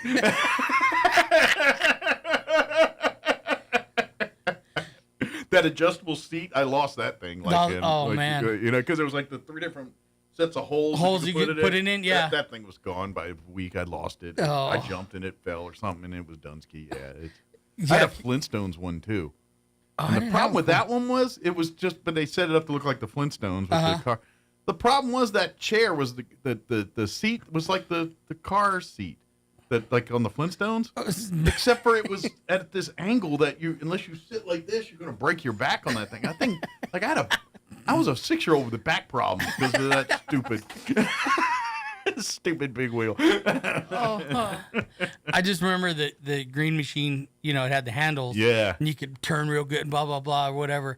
And I forgot, I remember I was riding it and I was like picking up speed and I sneezed. Well, when I sneezed, I took both hands off, cover up, sneeze, and I did that wicked Spin out. 360 and like stopped and was all like, oh yeah, it's on, But you realize you didn't die. Then I it's cool. didn't die. Yeah, I didn't tip over. No parts came flying off. Problem with those things is you could spin out with them, but you can't turn on them very well. No, like because they don't have a wheel. It's these sticks, and so at most you hit the stick this way, and it just puts that wheel slightly that way. So unless you're going full on to brake to power slide it, that thing is gonna you try to turn and you ain't turning. You're going into the tree. Yeah. Yeah. I'm pretty sure my parents were happy that all the vehicles had steel bumpers back in those days. Oh, Because yeah. I kissed a couple. Oh, yeah. And I wasn't the only one. Oh, yeah. I hit a few tires. You popped in the ditches, trees. Yeah, you name it. Trailers. Oh, my gosh. Yeah. Yeah. People's shins. Yeah, Done it all. people's shins. Yeah. Goes flying up real quick. It was going to do this cool power slide in front of everybody. Just messed up a little bit. Yeah. Everybody goes over like bowling balls. In my head, it was so much cooler. Yeah. Yeah. It worked out so much better. The planning. The envisioning. Yeah. Yep. Different time. Yeah, I know. But Isn't anyway. it almost time for pre-emergent? Yeah. End of October will be pre-emergent. Like I said, right now everybody's still battling weeds. Yeah. So we got sprays in ready to go. Get that taken care of. Get that taken care of. The people with the bugs, I got sprays. Well, if you don't granules. take care of it now, it'll come back tenfold in the winter, or what That's just after it. it goes Yeah. dormant in the winter and comes back in the spring. Yeah, we have sold a ton of just one of the products that we carry is a straight herbicide. It'll kill anything with a green leaf. We've sold so much of that because people are like, my yard's overtaken. I'm just going to kill it and We're going replant in nuclear September. here, yeah. And it's like, whoa, I'm sorry, but it's like that one guy said, I couldn't get out there, with the rain. Sometimes that's not and a bad everything. thing, though. Sometimes No. starting over with a fresh lawn and Yeah. you can re-nutrient, get some new fertilizer, re-nutrient the soil and all that. And then you come back building bigger, better, stronger. Yeah. Yeah. Yeah, because like you said, once that stuff got a foothold, and then the rain, and then the flood, and then the rain, and then he couldn't get into it. He was all like, I couldn't do nothing. And then you could pick, certain grasses are more resistant to that stuff, and then you can come down to Roswell Seed and ask about that stuff. And get it done. That way you can decide whether you want fescue or Bermuda or whatever you want to go with. Yeah. You know. Yeah, one of the customers that came in, they zero-scaped their front yard. They said, no, we're done with it, zero-scape. Well, then that flood hit and all that rock went inside their house. Yeah. So he was all like, now we got rid of the rock. We're going back with grass. Grass is a lot lighter than rock. Yeah. He was all like, yeah, he goes, that rock did more damage inside the house. It got inside light fixtures. He was all, it was a mess. Oh, man. I was like, oh, man, I'm so sorry. He was all like, it's one thing to sweep. He goes, it's another thing when you're sweeping and shoveling, your kitchen out and from all this rock that, came down. I'm like, I was like, well, at least you know which way the level is of your property. It goes towards the house. That's so true. you might change that up a little bit while you're at it. I might want to counterbalance that. Yeah. But it just shows the power of water, what it Yeah. can move and how it moves, and it moves anything. Oh, man. I mean, literally moves Earth. That's Yeah. what it does. So. Basically. Yeah. So, but anyway, you got the weeds issue. Come down. We got everything from surgical to scorched earth. We got you covered. We got on you that. Yeah. We can help you grow it or kill it, one or the other. Yeah. And then, of course, like you said, now's probably start preparing the gardens for fall planting, getting, I imagine adding the fertilizers and things now. Yeah, little things. To get the soil ready. So here in a month or so, when you start putting this stuff in the ground, it'll be ready to go and doing all that. And if your gardens did get flooded out, those nutrients probably got washed. So you are still going to need to re-put something back in. Put it, the soil and stuff like that. Whatever fertilizers, whatever they call it. Fox Farms soils. Yeah, we brought in Fox Farm soils. We're having really, really good feedback on it. A lot of people like it. It's just not for cannabis growers. Yeah, it's not just hemp. It works with veggies and fruits too. Yeah, we got three variations for three specifics, and it seems to be working out really, really good. I have a couple of nurseries that are using it. They said they like it. I have some people that have planted like some house plants in it late, and they came up. And they were all like, they came up quick. And I'm like, okay, cool. Is it kind of because I imagine with people that grow cannabis, that's generally a high maintenance crop that they're growing. More or they're less. constantly tweaking and very low nutrient. Yeah. It's because it's literally a weed. Right. So just call it what it is. So what Fox Farms is it's a soil, but they've put in like guano or shrimp, like the one it's got like sea kelp in it. Okay. All these nutrients, all the Fox Farm soils basically have nutrients. Gotcha. Enhancers. So, Enhancers. Nutrients. So it's like a one-stop shop now versus back at, the people that would just get regular potting soil and then they would add what they wanted to per whatever plant they were putting in. This is kind of an encompassing, now that my hardcore people, they won't like that. Fox. Well, and this is probably very important if you don't grow seasonally. You know what I mean by that? Like if you just grow tomatoes, then you're sucking the nutrients in that. But Right. like if you're growing tomatoes in one time and then in the fall you're planting, you know what I mean? Yeah. Like because different crops give different nutrients to the soil. So this is why you see farmers in the fall they'll plant one thing, in the spring they'll plant this. It's not only to make extra money, but it's also to re-nutrient the soil. So for the fall, and so if you don't do it that way, then guess what? You're going to have to do it yourself with these soils and things like that. And so that's why it's important to get the right stuff for that. Yeah, and it's great. And container planters, it works great for container planters. It's really, really good stuff. Yeah. So, but like I said, we sent it out. We're getting good reviews on it. A lot of people are liking it. So we are going to be stepping away from the company that we used to deal with, which was VPG. We're slowly stepping away from them. They have changed. Before they were mom and pop only. You know, they will not sell to big box stores. They help out the small people. Used to be a fantastic company. Now you can buy VPG products at Walmart. Gotcha. So it's just, no, we're not going to play that Quality's game. not the same. Basically, yeah. And a lot of their chemicals, that's why I had to bring in so much other chemicals, because their chemicals weren't even touching stuff anymore. And it's like, whoa. And then that's where the legwork begins, you know. And this is kind of that difference we talk about, like when you see those commercials for, you know, Scott's Turf Builder or whatever else versus something this is what we're talking about. Yeah, if in very general sense, it does what it does. But if you've got specific needs, specific problems, you need a specific type of soil for that. And that's why you got to talk to someone at Roswell Seed so they can give you, you know, it's just like anything else. Like if you go to a restaurant because you want a certain kind of steak. Yeah, you can go to a chain place and get a steak and know what it's steak. But if you want it the good, it's no different with soil and that kind of stuff. If you want the standard garden variety McDonald's type version, then you're going to find it at Walmart or whatever. But if you want something that's actually built, designed, and do nothing but specifically want the thing you're trying to do, this is where you got to talk to Ross. And what cracks me up the most, and she'll do it too. Like, go to Walmart, buy something, it doesn't work, Come to Roswell Seed, buy something that doesn't work. You're coming back through the door. You know, this doesn't work. And I'm like, okay, you know, but if they bought that same thing at like Walmart, it didn't work. No big deal. Because you come to expect it to not work at Walmart. And don't get me wrong, we appreciate that, because then that's like, if it wasn't for our customers telling us this stuff wasn't working, I wouldn't have got the chemical in that I have now. And that's why you're in the business with you. It's trial. You know? It's 100+ years. There's a lot of trial and error. Yeah, it really is. And However, we listen. If you go back to Walmart and tell Walmart something it doesn't work, they don't care. Yeah, you do. Well, yeah, we have to keep selling it. Yeah, they just keep selling it. You're Here, gonna try buy this one instead, you know. Because someone ordered it, They and they got a well, pallet you of it, use and they the got to product. go. Yeah. But I mean, I shouldn't say we listen to our customers, and you know. It's also general versus specific. Yeah. I'm not saying that the products they have don't work. They're designed for a be-all, catch-all. They're generic. It's like saying hamburger. It's not a specific type of burger. And at Roswell Seed, you're like, okay, I'm trying to grow this. Well, then you need the certain type. You need hey, I want a bacon cheeseburger. Okay, that's what we got. We got USDA grade A beef. Yeah, we just don't have a cheeseburger, you know?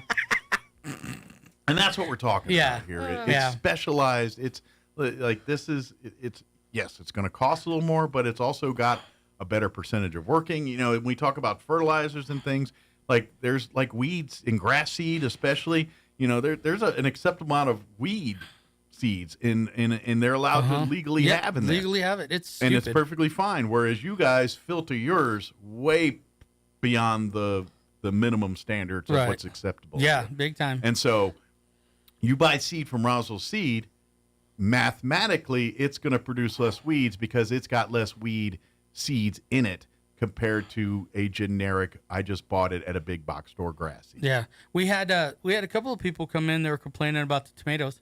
I sent the tomato seed off, had it checked, and it came back good. So then, I mean, this is how far we go, or I go.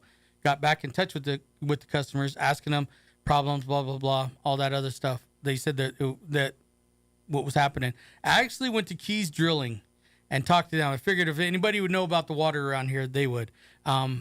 They told me that if anybody thinks that they have problems with their water, take a sample of it, go to Keys Drilling. Keys Drilling has a place that does water testing. Okay. Because that's what we kind of narrowed down to what's happening out. It's kind of mainly happening on the southwest of town. Okay. I don't know if it's from the floodwaters. or what. And even he kind of And it said could the be a same cocktail thing. of a couple things. Yeah. Water on top of this, on top, yeah. But everybody, they were saying, oh, no, vegetables are doing fine. And then, like, the next day, they were just burned. They were just dead. And, we tried to help out as best we can. And we go the extra mile. I went and I talked to Keys and that. So they were going to have the water tested and see if possibly the culprit of it or what. I mean, You guys are detectives like anything else. Basically, you yeah, basically you're solving the case. We got, why are these grass just suddenly dying? All right, what chemical combination's causing this? What is it? Is it is it an environmental thing? Is it something we're putting in? Let's find out. Yeah, I mean, we came to the conclusion really quick that it wasn't our seed, but that still didn't stop us from not trying to help out these people. I wasn't gonna just be like, well, hey, it's not my side. Well, Go your kick rocks, customers, their problems are your problems. Yeah. On this, whether it's a product you've sold them or not, you're trying to solve their problem. Because I have to, because the next person through that door might have the same problem, or variation thereof. And it's like, okay, well, we're dealing with this now. We've got a successful track record now of dealing with it. So this is what we need to do and stuff. So, we try. And it's a combination of a lot of science and good old boy ingenuity. Basically, yeah. And sometimes just pure damn luck. Yeah, exactly. I mean, right out of the gate, man. It's like, oh, gosh, But that's life and everything. Yeah. Whether you're working on a car or planting a garden, that's how life is sometimes. Yeah. Oh, yeah, it is. But if you need help, that's Roswell Seeds here to cover everything here. Oh, yeah. So if you're getting ready for fall planting or you're fighting weeds or you're trying to put some dang grass in your front yard, or if you're dealing with pecan weevils or any of these other pests and things that pop up from time to time. Yeah. Roswell Seeds got you covered. We got you covered on all of it. And, did we miss anything? Deer?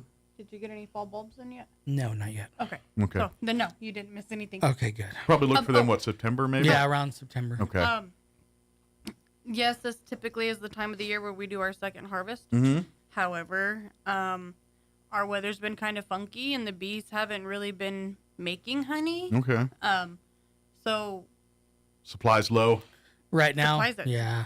Supplies zero. Yeah, we're trying something new to see if we could help the bees out a little bit more. Are they just not going out and pollinating and picking up things? What's kind of going on? A lot of the weeds that the wildflowers and the natural weeds that they would bloom on and eat on aren't growing this year. So they're overtaken. Slim pickings on what they like. Yeah, they're being overtaken by various other stronger, faster and that's weeds. The problem with these. They're so strong, and it's kind of like Bitter Lake Refuge.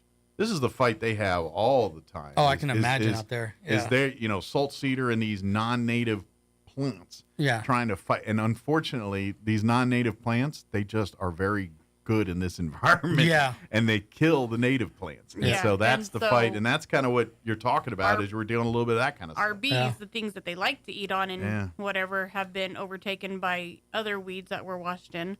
So that's our battle. Is there like a snack bar thing that you could build? You know what I mean? That maybe doesn't have like the flowers. What like, hey, we did, you can come and get like a Hot Pocket or something. We ordered some stuff. They're called pollen patties. Okay. And so they go into the hive, and so basically it's like Laffy Taffy with nothing but pollen. Okay. For the bees. Okay. So we just put that out Saturday. Probably go check it tomorrow night or something. See how that does. And maybe we'll see how it does. Maybe we'll get them producing a little bit. Yeah. I mean, they're active. They're extremely active and stuff like that. It's just Queen's happy and everything. They're just not a lot of things that they normally eat on. So the food that they're making, they're kind of like, I'm tired. Yeah, the food that they're making, they're consuming right now. They're making enough to take care of themselves. Right. They're making enough for storage. Yeah. And they'll make some for storage for the new bees that will be coming up, but not enough. Yeah, their numbers are way down. Right. No. They're kind of in their own survival mode right basically, now. Basically, is going That's the best way to put it. Yeah, makes sense. So yeah, we got some new stuff, and we're trying it out. It's like anything else, trial and error. Here we go. And they're animals at the end of the day, and like all animals, they are fickle at times, and you might find a thing that they love, and then one day they don't. You know what I mean? And they're 98% women, so yeah, fickle. Fickle. That's another F word that we like to use. It does happen. It does happen. Time to time. No, don't even start. It's Be Nice to Animals Week. It is not. That is the first week in October. It is I still got months to go. No, you don't. I do. It's Be Nice to Animals Week. We need to have a city vote on this. Well, as long as you haven't spayed or neutered, we're good to go. Yeah. I'll schedule that neuter. Yeah. Oh man! But speaking of that, I just saw like just last week, like some video, and I guess it was an outtake or something with Bob Barker and Adam Sandler, you know, kind of playing on the Happy Gilmore thing. But this was like an SNL bit where Bob's in the hospital and Adam goes, and then they start getting up again, and then Bob kicks his butt once again. And it's stuff. Oh, it's so funny. But it was it just reminded me that we were talking about that. It reminded You me know, of that scene. Bob Barker was actually a student of Chuck Norris. Oh yeah, Yeah, he's like a full blown black belt and stuff like that. I mean, yeah, he can fight. Well, when you carry that skinny microphone for all them years, you got to be tough. Yeah, I mean, that thing's- basically. It's not the manliest of mics they gave him. No. No, but you put that thing on a swing and it sounded like a whip. Yeah. Or you could do a spell like Harry Potter with it, I think is going to. Yeah. But anyway, I just saw the time. We're almost out of it. Folks, if you're having questions, that's really what it is. If you're stumped with something, or if you know what? If you want to play What's This Weed game, bring it in and let's let them have take a look I at think it. I got a couple of people doing that, you know. You know, Because- take a picture, dig it up, whatever, you Yeah. know. Bring a sample. Bring it in a sample. Yeah, or if you got grass growing where you want it to grow or not want it to grow, talk to them about that. And like I said, if you're wanting to plant, get ready for fall. Now's the time to start getting the soil ready. Do your preemptive work. So when it's time to actually plant, all you got to do is drop it in and let her do its thing, kind of thing, Yeah. and do all that. But and if you need help with any of that, or if you want to ask about some of these different ways to grow, like the hydroponic stuff, please reach out. Roswell C's got all kinds of advice and equipment and material to help you do all And that. we're like looking at other venues, you know, possibly going to be bringing in like sprinkler equipment. Okay. We're looking into it. I got some of my lawn guys that are like, hey, can you get these valves, you know, because we have to go all the way to Lubbock. And I have some customers that come, hey, can you know. And those, let are the me ones that look we into constantly break by running over at the lawnmowers and Basically, whatnot. yeah, you know, but I mean, and so we're looking at other things. We'd love to hear input. You know, hey, you know, I had to go all the way to Albuquerque for this. It's like, whoa, really? Okay. You know, well, let me look at it. You know, it might be worth bringing down. Absolutely. You know, and stuff of that nature. you know. Absolutely. And, That's how the bee stuff got started. It's kind of, you just stumble upon it. Yeah, Next and then thing you know, it just kind of took off. And then, you know, now with the Fox Farms, we're kind of stumbling in that. So we just, if you, this is funny. Anyways, if you do bring in a picture of the problem, please make sure that there is the picture of the problem. I've seen some really cool tattoos. So, yeah. Just be mindful of that one, y'all. You know, I mean, yeah, it's just a beautiful shot of your finger. Yeah, it's like, well, okay, you know, that ain't real. Shut up. That's the problem with half my Like, 80s photos from me in the 80s. I'm going to, like, whatever trips I went on, if you go through those things of photos, 1 in 5's got a finger in the corner. I'm telling you right now. On the camera. It just happened. Yeah. So, yeah, we'll come very down good. and see us anytime. Anytime. Come on Yep. down and give the hours and everything, too. I know, Monday through Saturday, 8 to 5. Very good. We might be kind of closing. They closed early yesterday. We don't have an air conditioner right now. Yeah, so it's getting sweltering in there. So I think it's supposed to be like 97 again today. yeah, too, so they're call before if you're going to come in, call just to make sure because they did close because people were starting to get sick. Pray for that 30% chance of rain. That might Yeah, knock it that'd down a be little do bit. a really great job right now. Unfortunately, our air conditioning guy, his name's Chris Armil. He's really good, but he just had surgery, so he's kind of battling something right now. He showed up the other day, looked great, was all hopping around, and then now he's down. So it's like, oh, come on, Chris, hurry up. He's overheated. You know? Yeah, he's overheated probably. Yeah. You His know. compressor went out. Yeah, but I mean, he's a great guy. He's a great Well, air conditioning quick health guy. so we can cool the building down. Yeah, and make everybody basically, happy, yeah. So we're bringing in, you know, fans and all kinds of stuff to try to help out. We'll wait about 2 months and it'll just be Yeah, then we'll be pleasant again. freezing our butts off Then because it'll the be heater will October, go it'll be out. pleasant. Yeah. Oh. Very good. But yes, if they can't solve it directly, they're going to find the things that can help you do it. So please come with your stuff. Come with questions. And anything from planting to getting the things to make the things to plant, Roswell Seed got you covered. Gotcha. Good deal. Well, thank you guys. Thank you. Thank you. And good luck here going to next time we see you, you'll be. Oh, you see me tomorrow.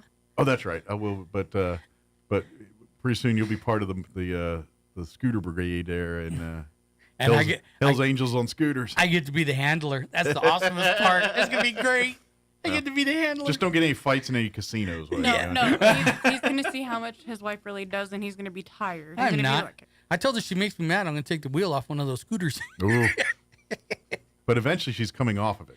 Yeah. And then you're done. Nah. So she wants that peg leg thing. I told her, that ain't going to work. She's like, yeah, it is. I was like, no, it ain't. She's like, yeah, it is. I was like, you're clumsy. Yeah. You know, unless you're going to be walking around saying, "R" a lot. It's not good. You know, we got steps. You go up steps like a kid on your butt and go down on your butt. We got 3 steps. 3. She wants this big old leg thing for 3 steps. I was like, okay. Just wait. Yeah. Just go, just use it so you can walk into Long John Silver's like every other day. Just. Yeah. R. Chips. R, mateys. Me matey. Yeah. You got some more malt vinegars, do you? We don't have a parrot, but we got a little dog that we can put on your shoulder. Oh, my God. Oh, I got to find one of those pirate hats now. Definitely. That's yeah. right. Oh, it's on. Yeah. What? Don't look at me in that tone of voice. I will peg you to death. Yeah, that's right. It's going to be great. Awesome. So. Well, good luck. Thank you. It'll be fun. We'll have fun. We're going. Good luck for what? Me or her? Yes. Yeah. He's like, I'm not answering that. Good luck. We're all counting on you. And we'll see you here soon. We'll see you tomorrow. Yes. And of course, folks, yeah, if you have any questions, put it this way. If you don't know, go down there. Let them help you out. They do know. And if they don't know directly, they probably are in the ballpark. So. Pretty close to being in the ballpark. Yeah, exactly. Well, thank you, guys. Thank you. All right, 10 o'clock. That's going to do it for us. Have an amazing day. You're listening to 106.5 Roswell's Talk FM, KEND, Roswell, New Mexico. Breaking news this hour from Town Hall. I'm John Scott. President Trump will host Ukrainian President Zelensky at the White House today for talks on ending the Russia-Ukraine war.